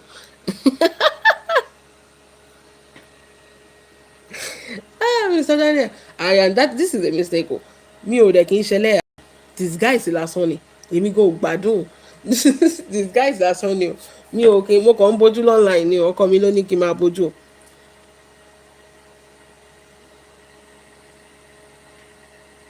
The problem I have with Mewalaka is because she just used this opportunity to vent her anger and frustration on Sisi Alago. That is not an advice. Gbogbo èèyàn tó bá ń sọ̀rọ̀ sí, gbogbo èèyàn tó bá ń gbọ́ mi sìn, wọ́n máa rò pé bóyá mò ń support Sisi Alago. No. Mo sọ fún yín pé it's not even number one. We've already know her character to be a bad girl. Baddie ni Sisi Alago. Ṣé ti understand this? Baddie tó já. Without the of a thing, no. She's a baddie. She's not a good girl. So bóyá torí ẹ̀ bí kíní ṣe jáde, what am I expecting? I'm not expecting her kó máa ṣe wòlímọ̀ now. You know, she's a bad girl. So what are you supposed to expect from a bad girl? So I'm not surprised. Me, more reason to feel surprised. Àwọn ò lè sùn, àwọn ò lè jẹun, àwọn ò lè mí. Lórí òbò olóbò, kí n tèmi. Tó dẹ̀ gbádùn ààrẹ. Okay. Mewalaka sọ pé, so Sisi Alago called me last night and said I should come out to cover her shit up on social media as usual. Leave her shit. Hello, Mommy Bimbo, Ega Boma. Leave her shit. Ẹ má bọ́ àṣírí ẹ̀, Ọlọ́run ló ń bọ́ àṣírí gbogbo èèyàn. Wẹ́pọ̀n ká àṣírí ti ẹ̀gàn òbò. Bẹ́ẹ̀ ni, you are looking like you are frustrated in the marriage that you force yourself inside. Fi àṣírí ẹ̀ lẹ̀. You have done everything to put yourself in a place that you are not even supposed to be. Fọmọdé ilẹ̀ kì í ṣe dandan ni kéèyàn bá yan ṣe. Olóòpè ẹ̀ pé ó sọ pé kó wá cover up for her like you usually do. When did she call you? Why do you have to even say that? If you don't cover for her, God will cover for her now. That is it. Who are you for you to think that ìwọ ló fẹ́ cover fún? You are nobody. Who is covering for you? No be the same God we dey call. Tó bá wẹ̀pẹ̀ tó kù wọ nìkan, wàá kọjú sọ́lọ́run ọba, wàá pe Ọlọ́run ọba, gbé Ọlọ́run níbi tó dẹ̀ dé. Mi mọ̀ nǹkan tí mo fẹ́ ṣe mọ́. So why are you telling us that ó pé ẹ pé kó cover for her like you always do? Ṣé wọ́n nìyá ẹ̀ ni? Torí I don't understand. Àtìgbà tó ti kúrò ní life ọmọdé yẹn, ṣé o rí bí ayé ẹ̀ ṣe ta sánsán dáadáa ju ìgbà tó wà ní life ẹ̀ gan lọ? Sórí you are a control freak. You are a control freak. Wẹ́pọ̀nká. You just want to be controlling that girl. Kò máa jí orí ẹ̀ síbi, kò máa jí orí ẹ̀ síbi like a puppet. Pé èmi mo mú ẹ wá sórí social media. Nǹkan tí bá sọ ni kò gbọ́. Only I said no, not again. She need to learn her lesson this time around because I warned her when she was going into the relationship with this gigolo man, but she didn't listen. Wẹ́pọ̀ka, she's not in a relationship, she's married to the gigolo man. Kò dẹ̀ sí nǹkan tó lè ṣe sí. She's married to bọ̀dá tẹ́pọ̀n ẹ̀ funfun yẹn, and there's nothing you can do. That is it. Leave her alone. Face your garri. Face your garri and your èjìká tó ti yẹ̀lẹ̀. Face your life. Ìwọ gan bó o ṣe wà yẹn, you are one kini thread, you are hanging by a thread nílé èjìká. Ṣé o mọ̀ pé èjìká ti níyàálé sí ó ti níyàwó ẹ̀ kó tó di pé o fọ́ọ̀sì ara ẹ lọ sínú ilé wọn láti lọ ba inú ilé wọn jẹ́. Bó ṣe ń blog ìyálé nìyẹn tó wọn update oríṣiríṣi fún ìyálé. Leave this woman alone. This is her husband. Stop calling him gigolo. Ṣebí nǹkan tó fàjà ń gbogbo ìgbà yẹn náà nìyẹn. You are still doing the same thing. Even if you advise her, you can advise her to be careful. You cannot give her ọmọ gan téèyàn bí gan èèyàn lè sọ pé èèyàn báyìí ló gbọ́dọ̀ fẹ́ má fẹ́ yàn ó máa dá wàhálà ni. Then who is not allowed to be thinking that òun lòun máa yàn fún Sisi Alagbo. Ó ti pick èèyàn tó fẹ́ fẹ́ ó dẹ̀ ti fẹ́ nìyẹn. Whatever comes with it, the good, the bad and the ugly ni ẹjọ́ máa face ẹni for better for worse ní marriage. Whatever comes with it, it comes with it. Ṣé wọ́n tẹ̀ ṣe mọ ìdojúkọ tí wọ́n gan máa face níbi tó lọ hara ẹ mọ́? Ìgbà tí wọ́n náà marry kiri tó marry kiri ṣe bí wọ́n lé ẹ dànù náà gbogbo bẹ̀ náà ni. Leave this girl alone. She's married to the gigolo. Ṣé a fẹ́ lé kúrò nílé ọkọ ẹ̀ ní ìsìn báyìí torí I don't understand. Leave him. Stop calling her husband gigolo. This is what this girl keeps telling you she doesn't like. This is her husband. You cannot be disrespecting her husband and you want her to like you or to have anything to do with you. Either you take it or you leave it. That is the man she wants. You can't do anything about it. Face ilé ayé tiẹ̀. Inú ilé tiẹ̀ gan kò tíì tó. Any small thing they can kick you out. Òun ló dàbẹ̀ ni pé wọ́n ti fẹ́ kick ẹ out torí ẹ̀ ló fi ń kanra kiri. You cannot be disrespected. Téèyàn bá ń pe èjìká ní gigolo ọjọ́ tí Lizzy sọ pé èjìká ọkọ ẹ wípé èjìká poverty ó ń tọrọ jẹ káàkiri ni. Ṣé inú òbí ẹni tó ń sọ pé ọkọ ẹ èjìká poverty ó ń tọrọ jẹ káàkiri ni kò ní nǹkan kan pé wọ́n gbóúnjẹ fún un mọ́tò ṣé Lizzy gan ló sọ ọ́ ni àbí àwọn engineer Alagbo? Were you happy? So why are you disrespecting somebody else's husband? Àná dẹ̀ ń borí. Ṣé inú Quran ṣé nǹkan tó sọ pé kò ṣe ó ní mo sọ pé ẹ̀kan tó pé Sisi Alagbo jẹ́ ṣẹ̀sán náà torí pé ó ṣe threesome. Ṣé inú Quran wọ́n sọ fún àǹtí ẹlẹ́hà ìsọ̀nù ṣé wọ́n sọ fún pé kó máa sọ̀rọ̀ sí ọkọ ọlọ́kọ? If you don't respect somebody's husband, that means you don't respect your husband at home. This bull crap has to stop. This girl is married to this man. There's nothing you can do about it. Mistake nìkan tó ṣẹlẹ̀ ó dẹ̀ ti ṣẹlẹ̀ ó dẹ̀ ti lọ nìyẹn. But you referring to this man as gigolo, when they were together for how many months? He has been taking care of her. They have been doing well and everything. Even the man is not even a gigolo. He has his job, his work is okay. And just because you want to chase only one funny 5 million gbà yẹn ni o kó lè gbé Sisi Alagbo fún yàn nǹkan tó ń dùn wèrè yìí nìyẹn o torí ọmọ yẹn lọ pick èèyàn tó fẹ́ kò fẹ́ kán tó ṣẹ́hùn fún yàn kankan.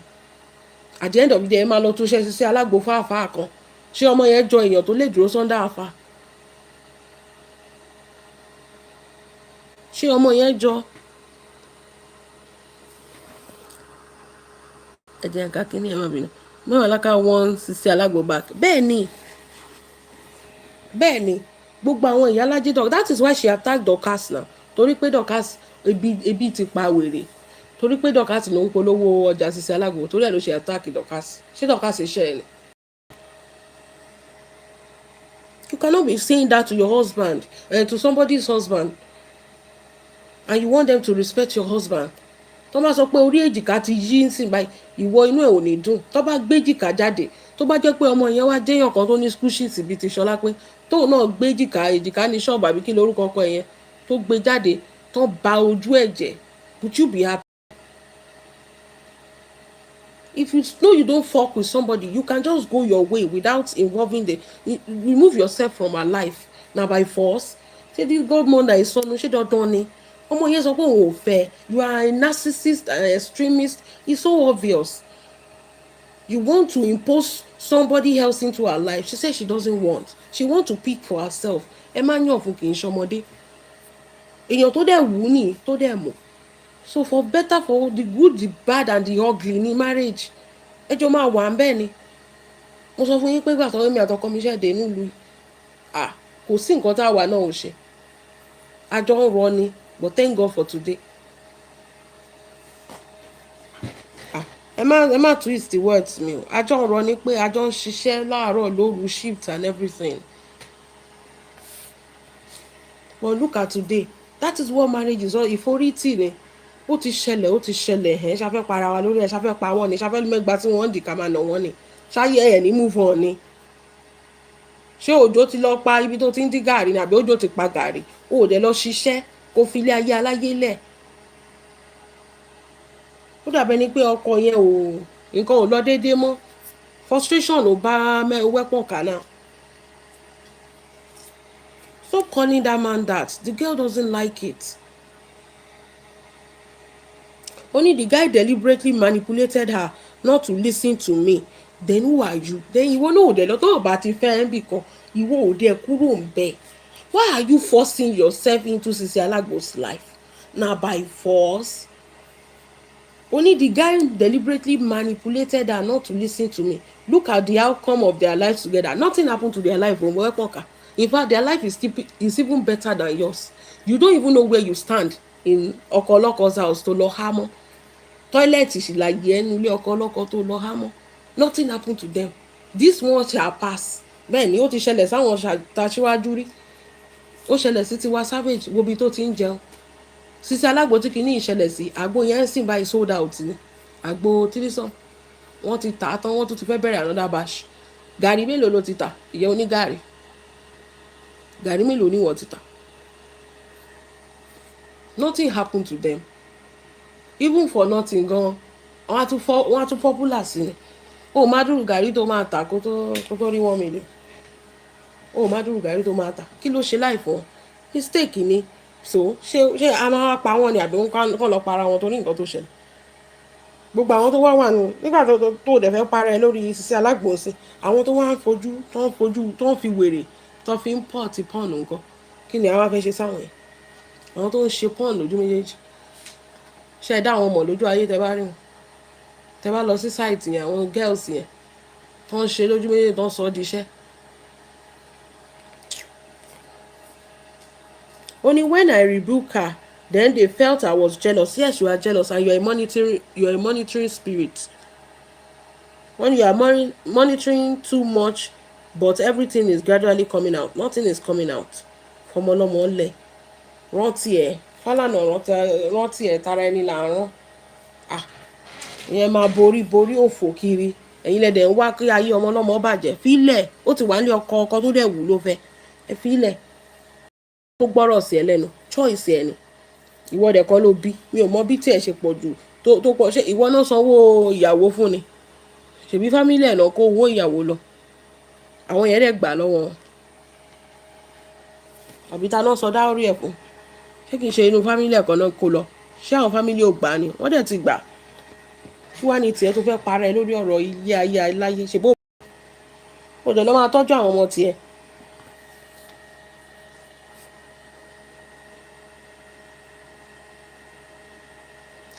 Mo ti ṣe show yìí show amẹ̀bọ̀ yìí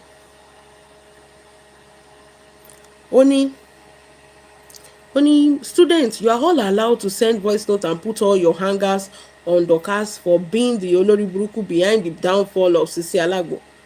Dorcas you cannot escape this. Ẹ jọ̀ọ́ ẹ bá mi sọ fún ẹ mọ̀ pé Dorcas ló gbé kámẹ́rà dání ó ní the downfall of Sisi Alagbo. You people are just stupid ọlọ́run ta ló sọ fún yín kó fọ́ọ̀lù ṣé ẹ ti gbọ́ àgbo tó ṣẹ̀gbé jáde àgbo tírísàn ó ti sold out torí káàdì tí lè gbọ́ la ṣe ń sọ létí ọmọ ẹ̀ àgbo tírísàn tó gbé jáde lánàá wọ́n ti tà á tán wọ́n tún ti bẹ̀rẹ̀ another batch so báwo ni ọmọ yìí ṣe fọ́ọ̀lù tọkọ ẹ bá lè kó obìnrin méjì papọ̀.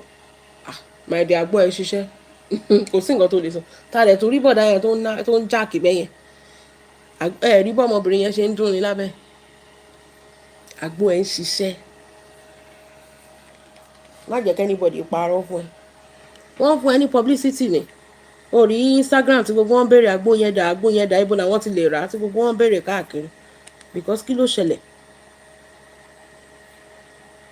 because gbogbo èèyàn rí pé bó o ṣe wà yẹn hot cake ni àwọn tí ò mọ̀ ẹ́ tẹ́lẹ̀ wọn máa mọ̀ ẹ́ má tiẹ̀ ríro má ríro nǹkan tẹ́lòmíì ń dánwò ó burú ju nǹkan tó ń ṣe yẹn nǹkan tẹ́lòmíì ń dánwò oh God.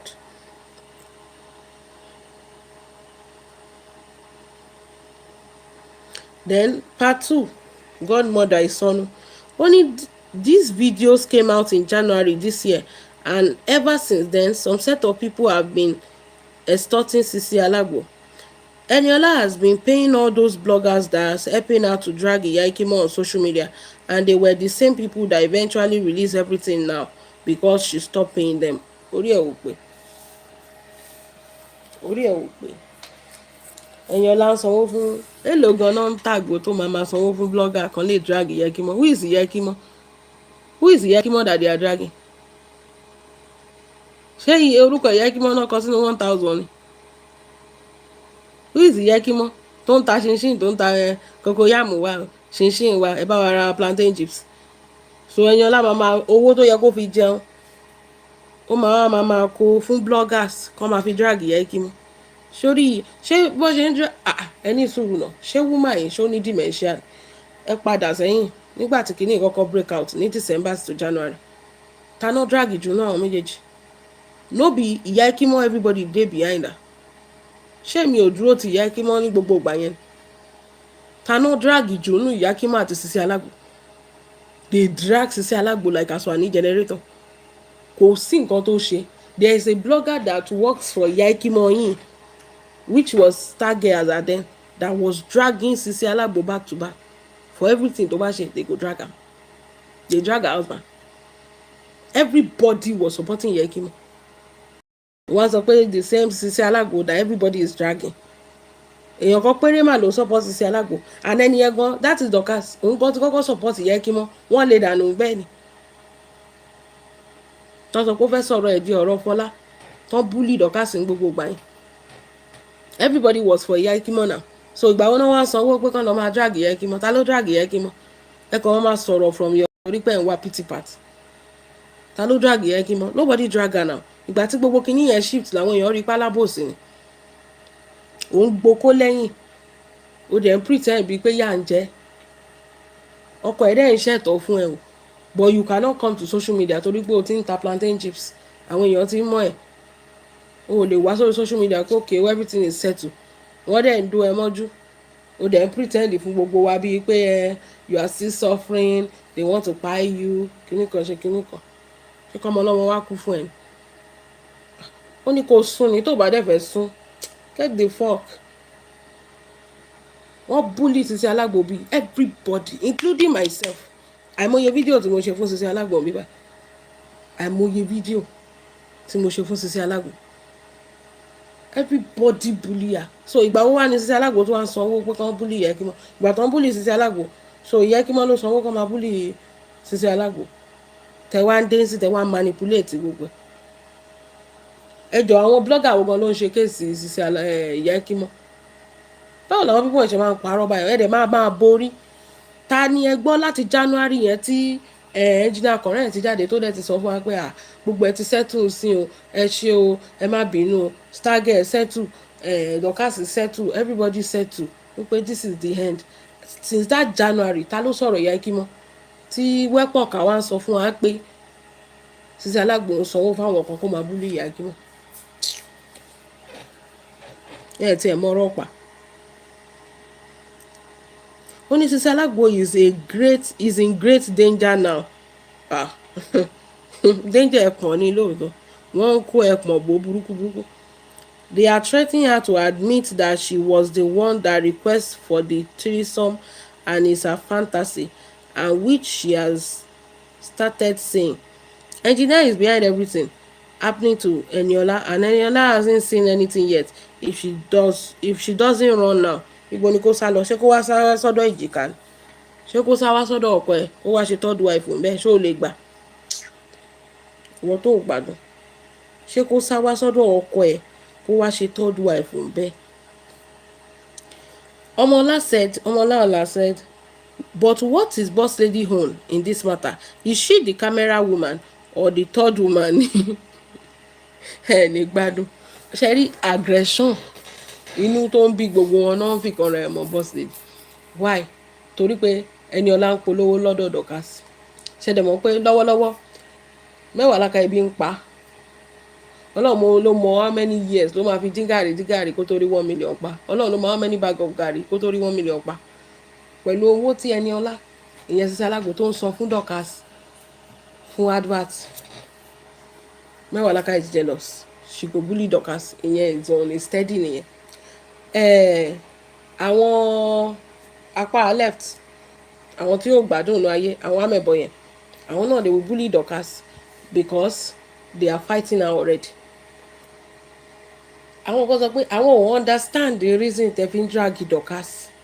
Mo ní number one, Dorcas is the advertiser of Sisi Alágbo products.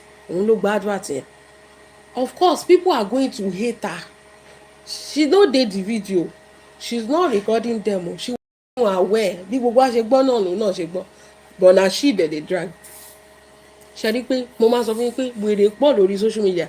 Follow who no road. Àwọn tó sọ pé kán jọ pé kán lọ drag Dorcas wípé Dorcas ló force ẹ̀. Mo kàn máa ń wò pé ṣáwọn pípọ̀ ẹ̀ wọ́n wà òkè ṣá. Dorcas ló force Sisi Alágbo láti orílẹ̀ UK. Ó force Sisi Alágbo Nàìjíríà. As at January yẹn gan, Dorcas àti Sisi Alágbo gan wọn ò tí ì pàdé o. As at ìgbà tó ń ṣe fídíò. As at ìgbà tó ń ṣe fídíò wọn ò tí ì pàdé o. Wọn ò mọ̀ pé wọ́n máa pàdé o. Ṣé rí social media ọlọ́ ẹ ṣáà má jẹ́ kán lò fún yín. Wèrè la fi ń wo wèrè. Tó bá ṣe gbé wá ẹ má wọrí, àwa gan wà lé fún un. Wọ́n record video in January. Dorcas ò tí ì mọ àwọn Sisi Alágbo in January. Ẹ dẹ̀ wá sọ pé Dorcas ló jẹ́ kí Sisi Alágbo lọ ṣe threesome. No be juju be that. Ṣé rí social media jẹ́ bí kan tó jẹ́ pé whatever it is you say, the time you said it, when you said it, don't expect people to not have an opinion. Tó bá mọ̀ pé o fẹ́ káwọn èèyàn ní opinion, shut up your mouth.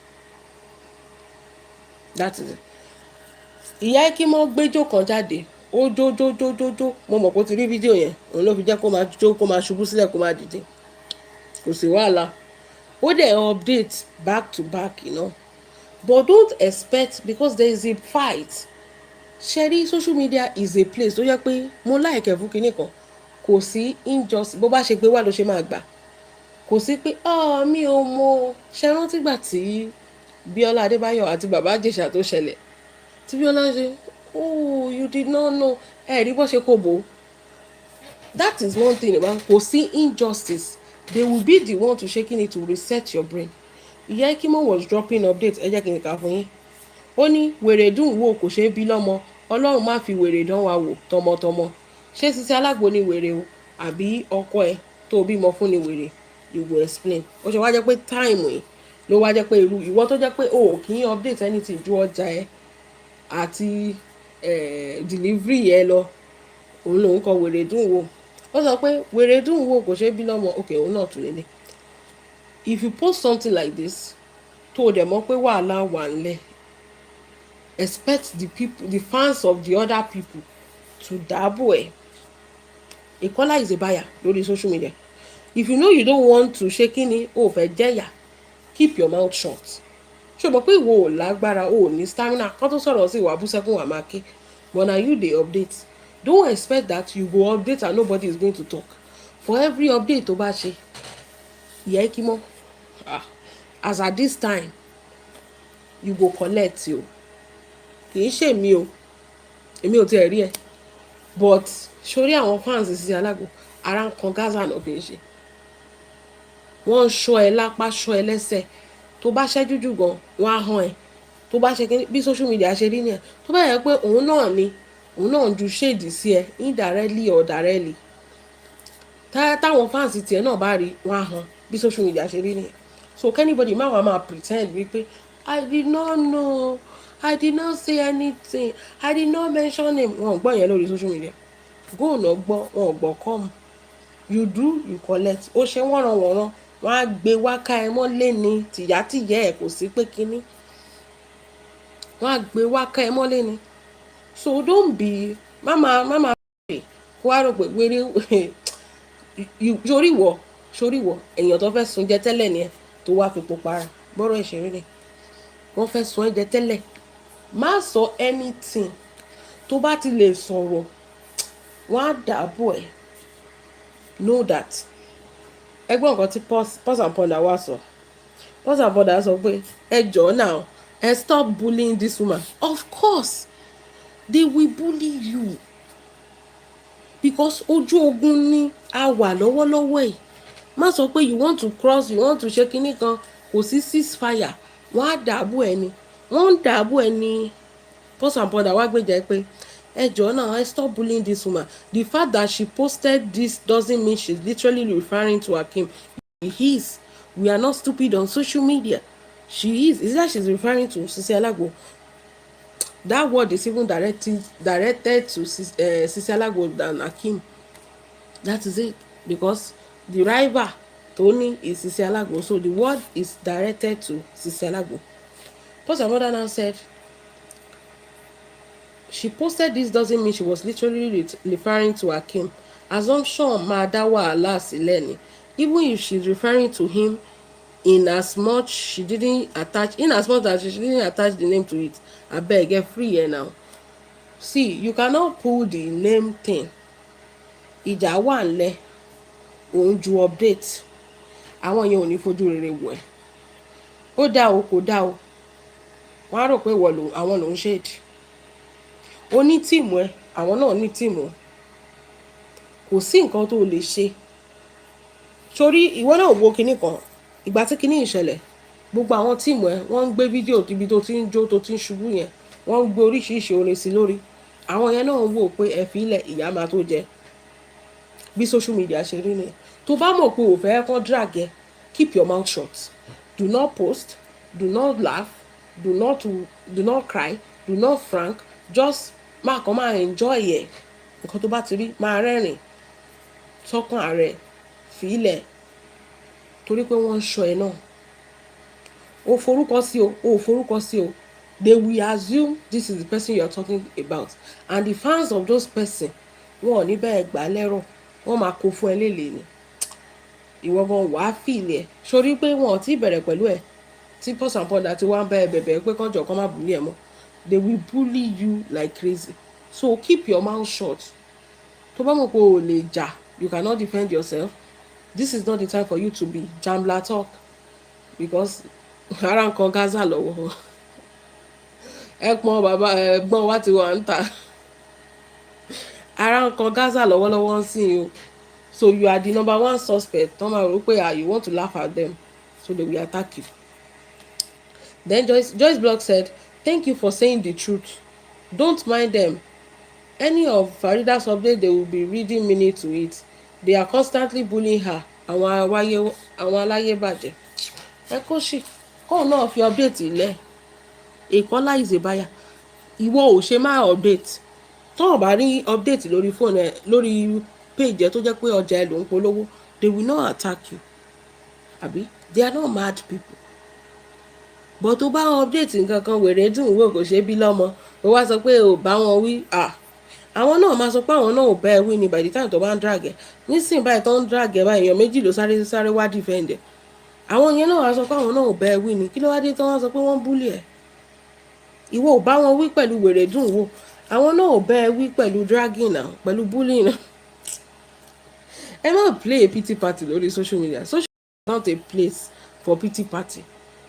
Gbogbo wa la mọ̀ nǹkan tá à ń ṣe lórí social media. Everybody knows what they are doing. We are not kids. We are not dummies. Àwọn yẹn náà ò bully ẹ nìyẹn. Kí ló dé tó fẹ́ kẹ́ ẹ lára tó ń sọ pé kán fi ẹlẹ́kọ̀ọ́ má bully ẹ mọ́? if you do, you collect. Pápápá ni kò ń pẹ́.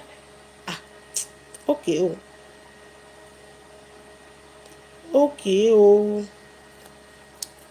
Moving on, the People's Parliament. They said, Atonda, you kept quiet. You did not say anything about Sisi Alagbo's knacking tape because she's your friend. Atonda replied, I did not see the video, and you don't expect me to talk about what I did not see. WhatsApp message drop. Atonda, this is the video. Oya, say something about it. What does the law say about it? You people want me to say something. Okay, let's go. Section 24 of the Cybercrime Act says it is a crime to intentionally. Àwọn kan ṣì ń lọ sẹ́wọ̀n torí ẹ̀ mo ṣe sọ fún yín pé èmi ò rí fídíò.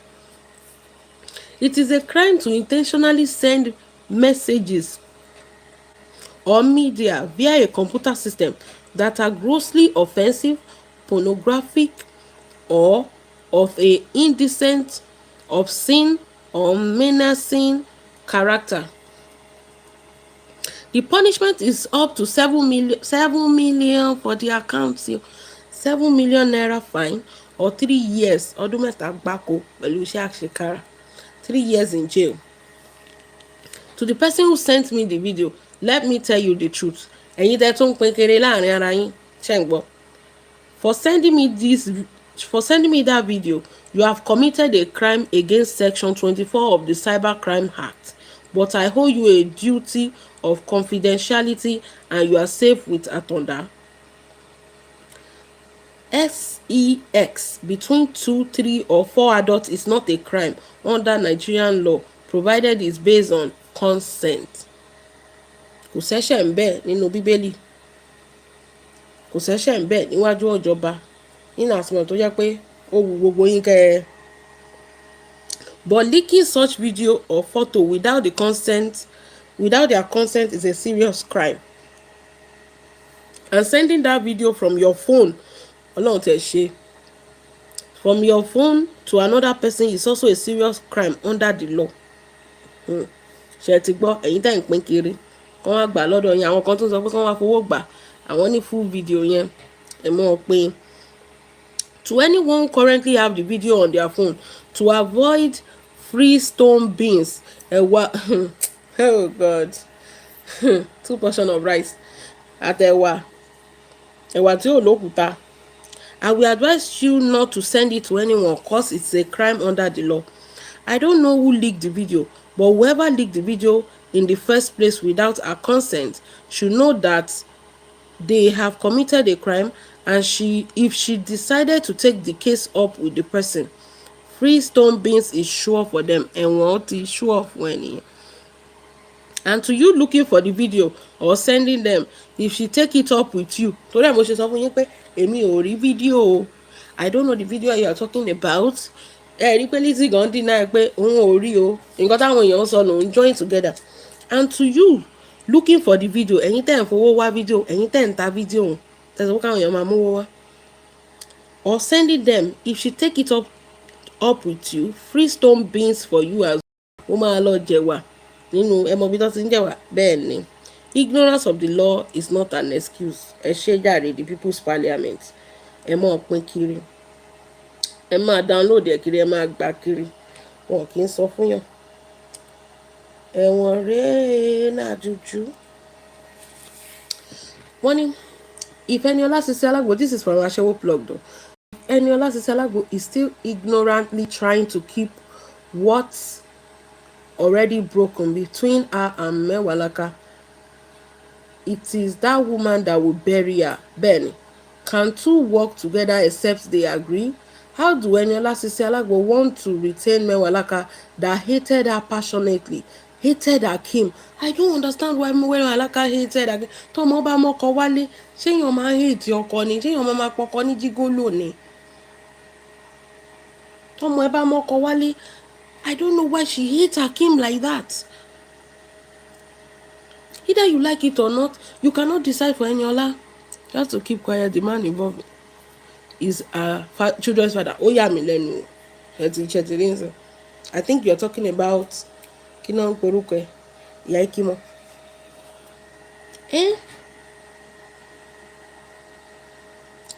Eniola Zeragbo want to retain Mewalaka that hated her passionately, hated Akim, her husband, and disappointed that Eniola still keep her mobile, not to talk of calling her amidst the evil she just committed against her. Mewalaka fight and hate towards Eniola is very personal. She believes all the monetary gain and benefits meant for her has been diverted to engineer Akim, and he has been taking her place in Eniola's life. She has been rendered useless and displaced in Eniola Alagbo's life by engineer Koren. Mewolaka is a bitter ex, and Eniola need to serve and cut ties with her for her to have peace. Mewolaka is not better than Eniola Alagbo. Ṣàgò ń búgbò lórí àwọn méjèèjì. What Mewolaka is doing is bádìyẹ bá dà mí lóògùn nù màá fọ́ lẹ́yìn. If Eniola continue to romance and message and massage the Aborimabowa ọlọ́kọ méje ẹni òfò ẹni àdánù, ó ń fi orí ọkọ ọmú. Tí ò bá yín yẹn ó ti lè jù. Ṣé ti gbọ́? The same thing náà ni mo sọ wípé Sisi Alagbo, stay away from this woman. This woman doesn't like you. She doesn't care about you. She's happy that this is happening to you because she wanted to be like, I said so. I said so. She doesn't have any. Sórí owó tó ti gbà lọ́wọ́ àti àgbà tó gbà tó gbé. Ó rí pé dọ́kàsì tí ó ṣẹ́ gan, wọ́n drag. Ọkọ ẹ̀ ò ṣẹ́, ó ń drag ẹ̀ lójoojúmọ́. Any small thing, your husband is a Gucci golo. Tó dẹ̀ yẹ kó pọ́n ọkọ èèyàn lé. Ewu tó dẹ̀ ń borí. Aborí má bòbò tó dẹ̀ ń borí, ẹ dẹ̀ máa fi orúkọ Ọlọ́run parọ́, ẹ máa borí lórí irọ́, ọkàn yín dọ̀tí gan. Tí Sisi Alagbo bá gbé Abdat padà wá tó padà wá pé yín sí, ìgbà yẹn ló máa wá sọ pé kíní kan kí ló wá fẹ́ sọ ń sìn.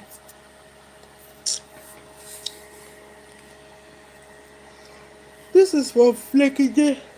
I think I've said something like this before. Flaky J said, Ìyá Ikimat, please don't let him use that prick on you again. No. Close your toto. Close your toto from Baba and one more. What a advice. What a wonderful thing.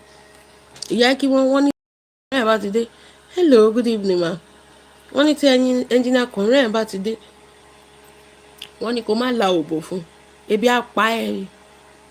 Tẹ́bi bá pa ẹ́. Tí ebi bá sórí ṣinṣin yẹn kò ní ká ẹ lẹ́nu tẹ́bi bá pa ẹ́. Wàá rí pé ṣinṣin ò lè sanwó ilé ẹ̀. Tí ebi bá pa ẹ́. Sórí abánidá ni wọ́n lórí social media ẹ̀. Wọn ò bá ní débẹ̀ o.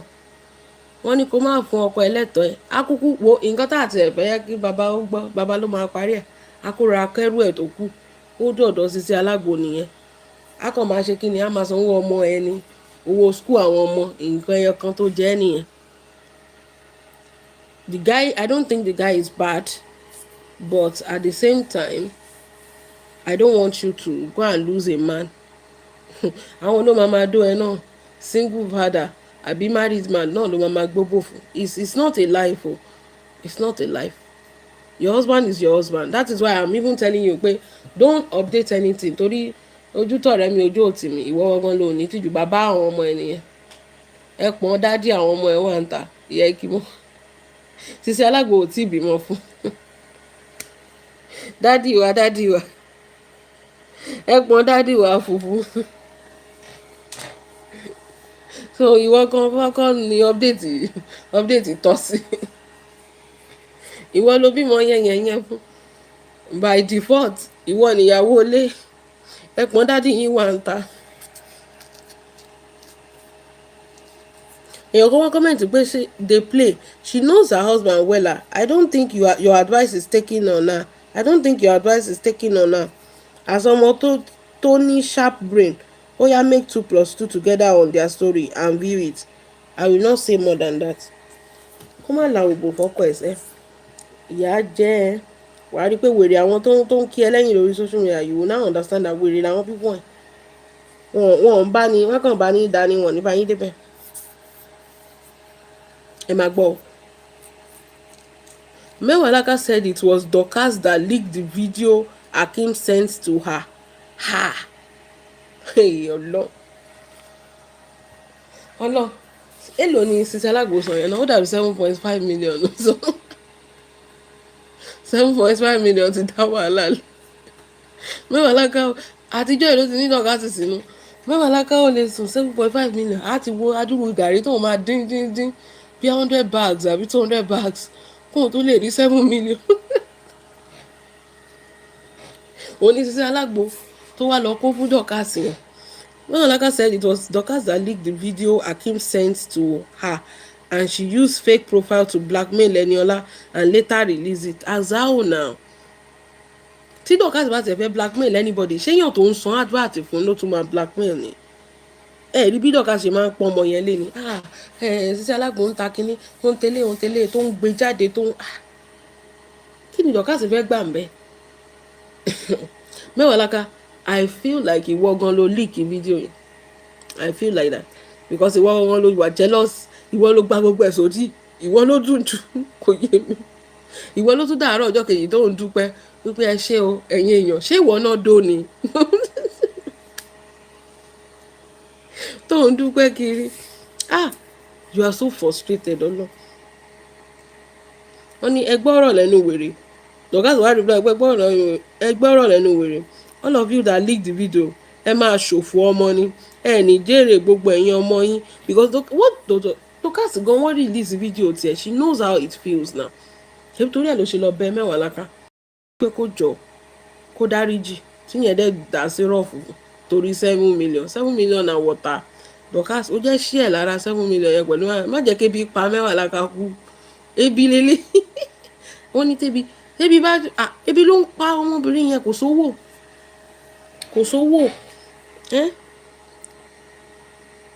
Ó ní ẹ̀ níjọ jèrè gbogbo papọ̀ tọmọ yín, àṣírí yín ò ní bò tọmọtọmọ, ikú ló máa pa gbogbo yín. Because how can you say Dorcas release her vendors kini when we know that you are the bitter one that hated the god of Sisi Alagbo on social media? Gbogbo agan ò tí ì rí kini yẹn kó tó di pé bẹ̀rẹ̀ sí yẹn update fọmọbìnrin. Ìwọ ló leak ẹ̀ Mewalaka. Ìwọ ni wọ́n máa mú ẹ dáadáa òótọ́ máa jáde. Àǹtí mi ẹ̀yin aram ẹ máa gbọ́ wọ́n ní Eniola Sisi Alagbo called me this morning through my auntie and she was crying profusely. She begged me that engineer already threatened her that if I, Buki, should talk about the trendy video or drag him on social media, it will finish me entirely. There are so many versions of different things on social media. There are so many versions. Náà láti sọ pé kóun cover house ẹ̀ òun bullshit ẹ̀ ni. Eléyìí tó sọ pé ó tún ké òun ó tún ké. Ó ní that was ó tún sọ pé ọkọ ẹ̀ ló ń blackmail ẹ̀ ṣe bẹ́ẹ̀ tó sọ pé Dorcas ló leak fídíò òun sí. Egbó gan láti ẹ̀fẹ̀ gbàgbọ́. There are so many versions. Ṣé bẹ́ẹ̀ sọ pé Dorcas ló leak fídíò òun sí. Eléyìí tó sọ pé ọkọ ẹ̀ ló ń threaten ẹ̀ pẹ̀lú fídíò. Ọlọ́run wàhálà wà. That was when I became paranoid and I insist I must drag engineer Ole. Let him do his worst. Engineer has so many pekus that he's using. Mama wí táyé àǹtí Nyaram mama wí tọ̀run. Mama sọ̀rọ̀ àwọn tó wà láyé. Mama sọ̀rọ̀ àwọn tó wà lọ́run. These people have problems. Ẹ máa gbọ́ Joyce B. Tó bá yá sìn táwọn fans Sisi Alagbo bá dá síta. Ẹ máa sọ pé wọ́n dá síta. Wọ́n sọ̀rọ̀ sí yín, wọ́n bully Ìyá Ikimo. Ẹgbọ́n nǹkan tí àwọn blogger Ìyá Ikimo kọ. Ó ní God has vindicated you. Ìyá Ikimo, mo kí ẹ kú oríire. Máa dúpẹ́ lọ́wọ́ ẹlẹ́dẹ̀. Mo ní Ìyá Ikimo ṣo mọ kíní kan ṣá. Sisi Alagbo ò tí bímọ fẹ́ engineer Kànrẹ́. Ìwọ ló bímọ fẹ́ engineer Kànrẹ́. Àwọn ọmọ ẹ máa rí ẹpọn dádì wọn níta. Oríire wo náà ń kí ẹ ń sìn lórí I don't understand. Ojú tọ̀rẹ́ mi ojú òtí. Ìwọ kankan ló ní tìjú. àṣírí yín gangan ló ṣé wọn pé it's more even close to you, like you are still his legal wife and everything tí gbogbo ayé mọ̀, compared to Sisi Alagbo. Sisi Alagbo is just like kíni side chick ẹ̀ tó ń fún ní action. Ìwọ ọgbọ́n ṣì ní legal wife tó bímọ fún, wọ́n wá ń kí ẹ kú oríire púpọ̀ ẹ̀pọ̀n dádì yín wà ń tà. Táwọn yẹn náà bá wá drag yín sí wọ́n máa sọ pé wọ́n ń búlì ẹ̀, bọ̀ yín lẹ máa fíràn. Wọ́n búlì ẹ̀ náà, ó mọ ẹ gbogbo yín mọ̀ nǹkan tẹ́ ń ṣe náà. Ẹ máa gbọ́ Flaky J wá sọ pé ìyá Ikimo kan dey update back to back, no be your fault, ọlọ́run ló gbógo fọlẹ̀. Ṣe rí sìn wípé àwọn blogger kan tún notice pé ìyá Ikimo wá update. Tó bá dé tí ń update bẹ́ẹ̀ yẹn, àwọn fans Sisi Alagbo náà, àwọn bloggers ẹ̀ náà máa update fún ẹ. Kọ́ bá ti wá update fún ẹ, wọ́n sá sọ́ndà búlì kìíní pé wọ́n ń búlì yín o, wọ́n fẹ́ pa yín o, mi mọ̀ ti yín bẹ́ẹ̀. Ẹ̀yin lẹ máa lọ fíràn. Ẹ̀yin náà lè máa jáde pé wọ́n búlì yín, kò make sense now. Kò make sense. Ẹ máa gbọ́ lórí ẹpọ̀n tó funfun yìí, bàbá ẹ gbọ́ pẹ́ wa. Wọ́n ní ẹpọ̀n yẹn ṣe wá funfun bẹ́ẹ̀ yẹn, bọ̀ kì í ṣe gbogbo ẹpọ̀n yẹn ló funfun, àwọn ibì kan ló funfun. Ìkànnìyàn lọ. Ẹpọ̀n ẹnjíníà ṣe wá funfun bẹ́ẹ̀ yẹn, ṣé wọn ò kì í wẹ̀ ni? Ṣé ẹ mọ̀ bí ọyẹ́ ló mu? Gbogbo ìdí ọkùnrin yẹn kìkì irun tú ẹ̀.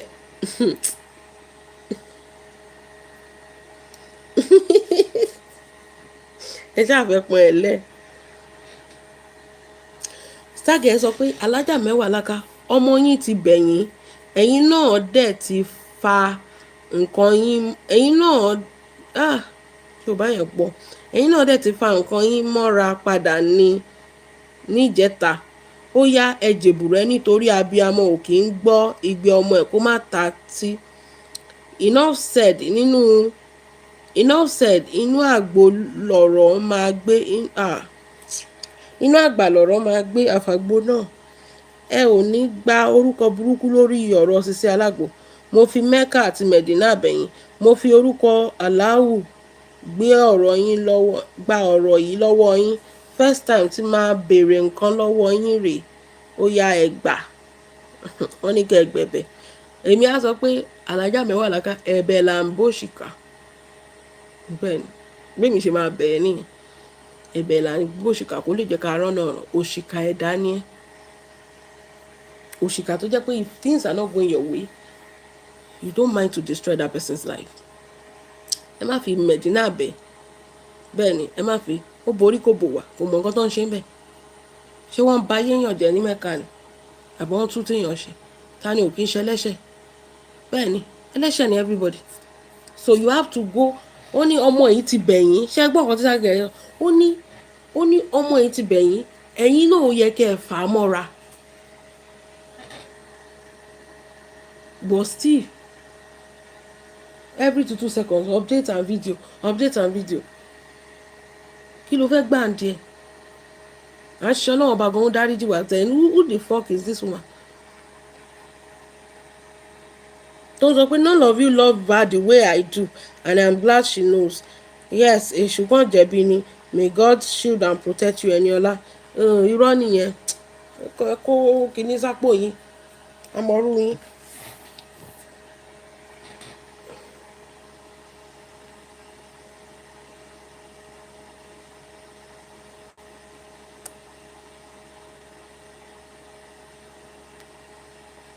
Moving on. Ṣé gbọ́ nǹkan tí Jídẹ̀sì sọ? Wọ́n ní Jídẹ̀sì sọ pé Sisi Alagbo, he said Sisi Alagbo to turn her lemon to lemonade. Bẹ́ẹ̀ ni o. Kí ló fẹ́ ṣe? Ṣé ó máa wọ ẹkún mu ni? Sisi Alagbo should turn her lemon to lemonade. That this is the right time for her to sell her agbo well. He said people should patronize her agbo more than before. Wọ́n ní wọ́n tẹ̀ ti ta first batch tírísọ́mù agbo yẹn tán. Wọ́n tún ti bẹ̀rẹ̀ sí ní ṣe mí. Wọ́n ní anyways, we should all cease fire concerning Sisi Alagbo. The mistake has been made and she is an adult that knows whatever we do has consequences. Learned a lesson now. We should not drive her into depression. Based on this, we all have one or two things we do in dark. Exactly. Gbogbo wa náà la ní nǹkan tá a ti ṣe ń dark that we are afraid it should not come out. Please let us face another thing and leave her alone. Not until she cry.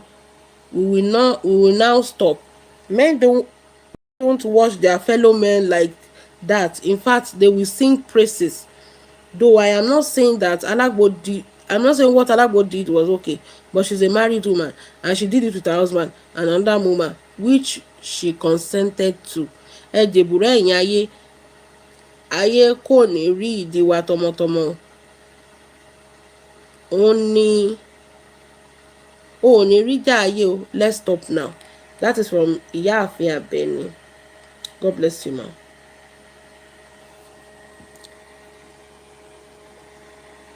My God, this for Ibadan cruise. I'm just reading the updates from people generally. Only yes, she did it. But before you crucify her with your judgment, pause and ask yourself, what do you really gain by adding to her emotional pain with harsh comments?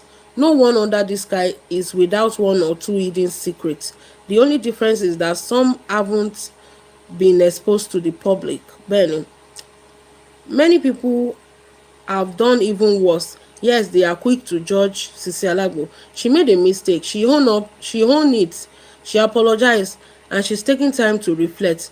That should count for something. Let's not push someone into deeper pain with our words. We all have our flaws, Benny. Just thank God yours is still hidden because because if every secret is brought to light, some might be worse than hers. Choose kindness, it costs nothing. Ẹ̀bẹ̀ là ń bó ṣìkà kó jẹ́ ká ṣe kí ni ká rọ́nà lọ. Then somebody now said, this is from Fatty Gist blog or something.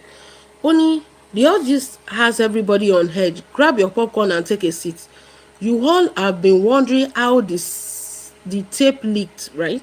Don't be confused. Here is the full gist. The video is not recent. Based on what we've gathered, it reportedly dated back to when Eniola was still in her first marriage. At the time, Engineer Hakeem was allegedly involved with her concubine, and the video is said to have surfaced within her former husband's family, leading to serious conflict and the end of her first marriage. If you observe the video closely, both Sisi Alagbo and Engineer Hakeem appear younger, suggesting it could be from about 2 to 3 years ago. Ṣebí January lẹ pé ó tún ti wọ 2 to 3 years ago. Oh no, there are so many versions of this story. Along the line, Eniola left her first husband and got married to Engineer Hakeem. As time went on, reports claimed that issues began to arise in their relationship. During an event in Ibadan where several entertainers, including Seyi Vibes and other notable figures, were present, it was alleged that tension escalated after Sisi Alagbo was introduced and interacted with big boys with doings. This report led to further disagreement between Sisi Alagbo and Engineer Hakeem. According to circulating claims, the video was eventually released on social media by Engineer Hakeem, her husband, because Hakeem can't control Sisi Alagbo again. It's a lie. It was not given by Hakeem.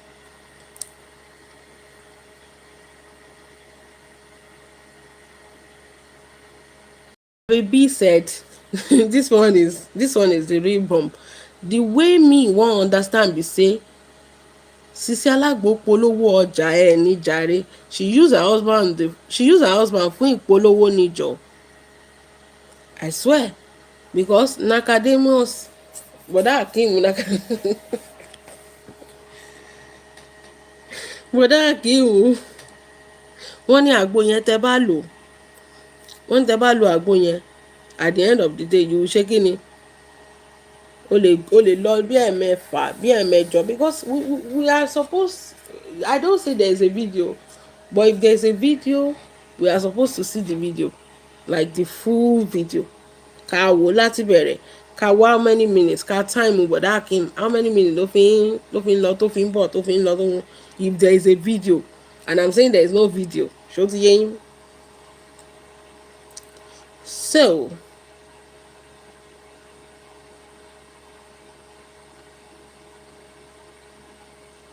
Moving on. The way it will be 2 by 2 and we're engaging partners and again, Kale. The video of Sisi Alagbo with her husband gives full details, and the funny part is that it was Sisi Alagbo herself who was recording. I was watching how he was removing it from one and putting it in another. Èmi ò rí bí tán ti ń yọ ọ́ nù kan ṣé another video lèmi wò ni? Eh? Ah, ó ga o. How many version gan ló wà gan torí Ọlọ́run? I was watching how he was removing it from one and putting it in another, and it gets me thinking. I wanted to ask, since Sisi Alagbo's husband can bring in another woman, why can't he also allow Sisi Alagbo to bring in another man? That way, it will be 2 by 2, and they will be exchanging. They will be exchanging partners. Do you think the video would have been more interesting and entertaining? Ṣé èmi tẹ̀ sọ pé kán tẹ̀ tún ṣe ẹ jẹ́ kán tún ṣe ìyẹn kò wà detailing tó ẹ jẹ́ kán ṣe mí ẹ má bùlì wọn ẹ jẹ́ kán ṣe mí. Wọ́n ní, do you think the video would have been more interesting and entertaining? Because from what I saw, she seems bored while the man was the only one enjoying. She's not totally wrong. Ọlọ́run ìkànnì lórí social media ẹ máa gbọ́ àtẹ̀tí fẹ́ parí. Ó ní na wow for the hater, it's like it was Dorcas in the 3-song video with Sisi Alagbo. Haters wanna pie. I shall pray for the devil and 2.3k views. Push Eyin Jamiloko to display the nudity on any of our show. Thank God you both in each other's backyard. Lobako si Kalo. The amazing thing is the ugly Dorcas gets more attracted to men. The ugly Dorcas get attracted to men than the one claiming to be beautiful. Na Dorcas get all the prick, nothing for you hater. Ẹ máa kéku ni. Màá sọ pé Dorcas ò fine, Dorcas ò fine. Gbogbo àwọn ọkùnrin dẹ̀ fẹ́ kú lé lórí. Bọ̀ ẹ̀yin tẹ́ ẹ sọ pé ẹ fine.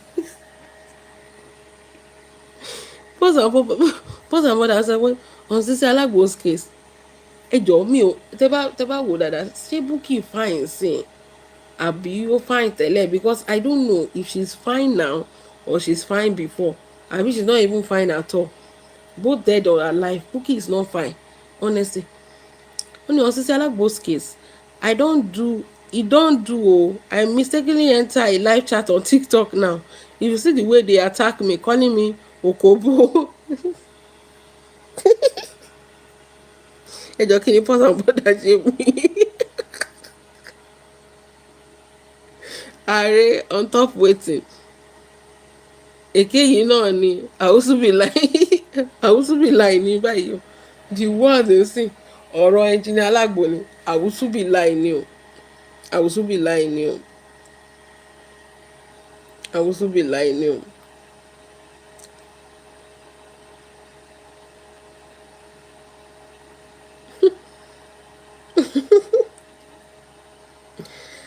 Alayomi Ọ̀rẹ́lọ́wọ́ said, if you are Sister Rebecca or self-appointed moral doctor, please leave my page. Who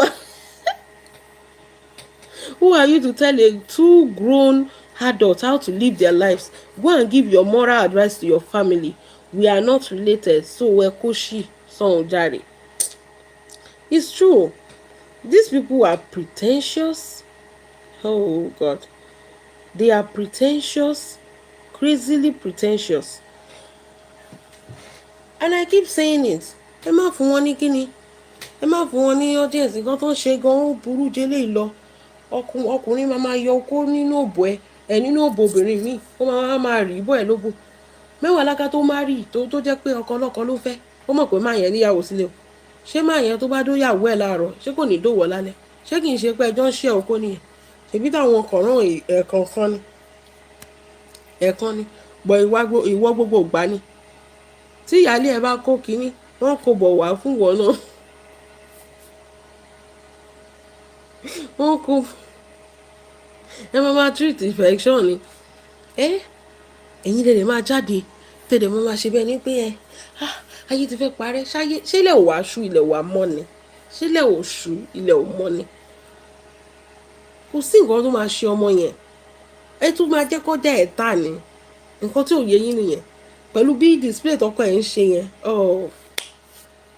ẹ máa jẹ́ kíkí ni kọjá ẹ̀ tún tà dáadáa nǹkan tí ò yé yín nìyẹn ẹ kàn tún polówó ọjà ẹ ni àwọn sọ fún yàn ṣá torí èèyàn kan ò bá burú orí èèyàn kan ò lè dá lọ́rọ̀ ilé ayé ẹ ṣáà lọ dín gàrí ẹ jẹ́ kó gbẹ dáadáa ìdí gàrí ló ara wèrè ti kan òṣòwò lọ́wọ́ ṣé ti alágbó ló ba tiẹ̀ jẹ́ ni òṣòwò lọ́wọ́ ẹ̀ ara ẹ ti kan ó ní kó sá lọ kó fi ọkọ ẹ̀ lẹ̀ ẹjọ́ ẹgbẹ́ ló fẹ́ sá lọ kó wá kó bá ẹnu ilé ìwọ kan tó jẹ́ pé ìdí kan ló ti fi jókòó sọ́dọ̀ èjìká ìdí kan ló sì fi jókòó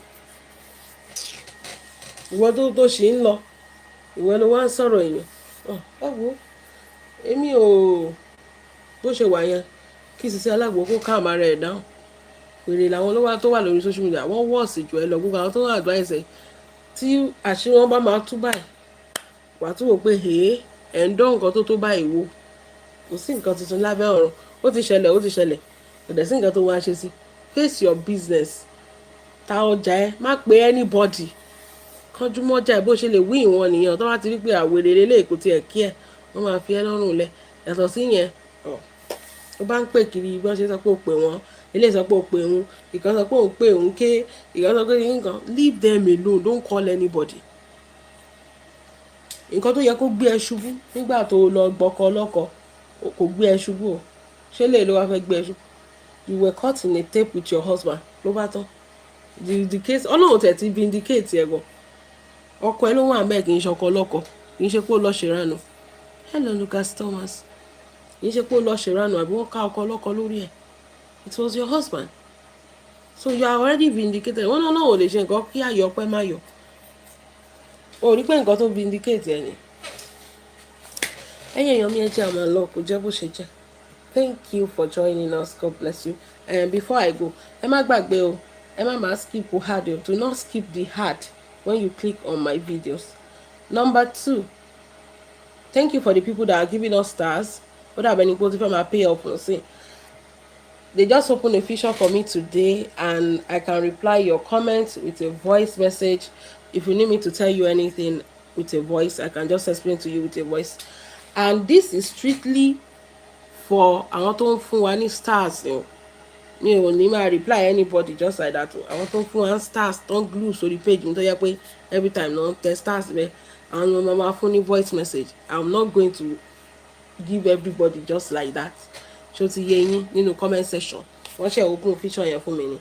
So ẹ jọ̀ọ́ ẹ jẹ́ a máa lọ. So nobody should come and drag me that I'm not replying your message. If you want me to be replying you to invest in us. It's not easy to sit down here for 2 hours without no stars. Have a wonderful day, guys. Bye.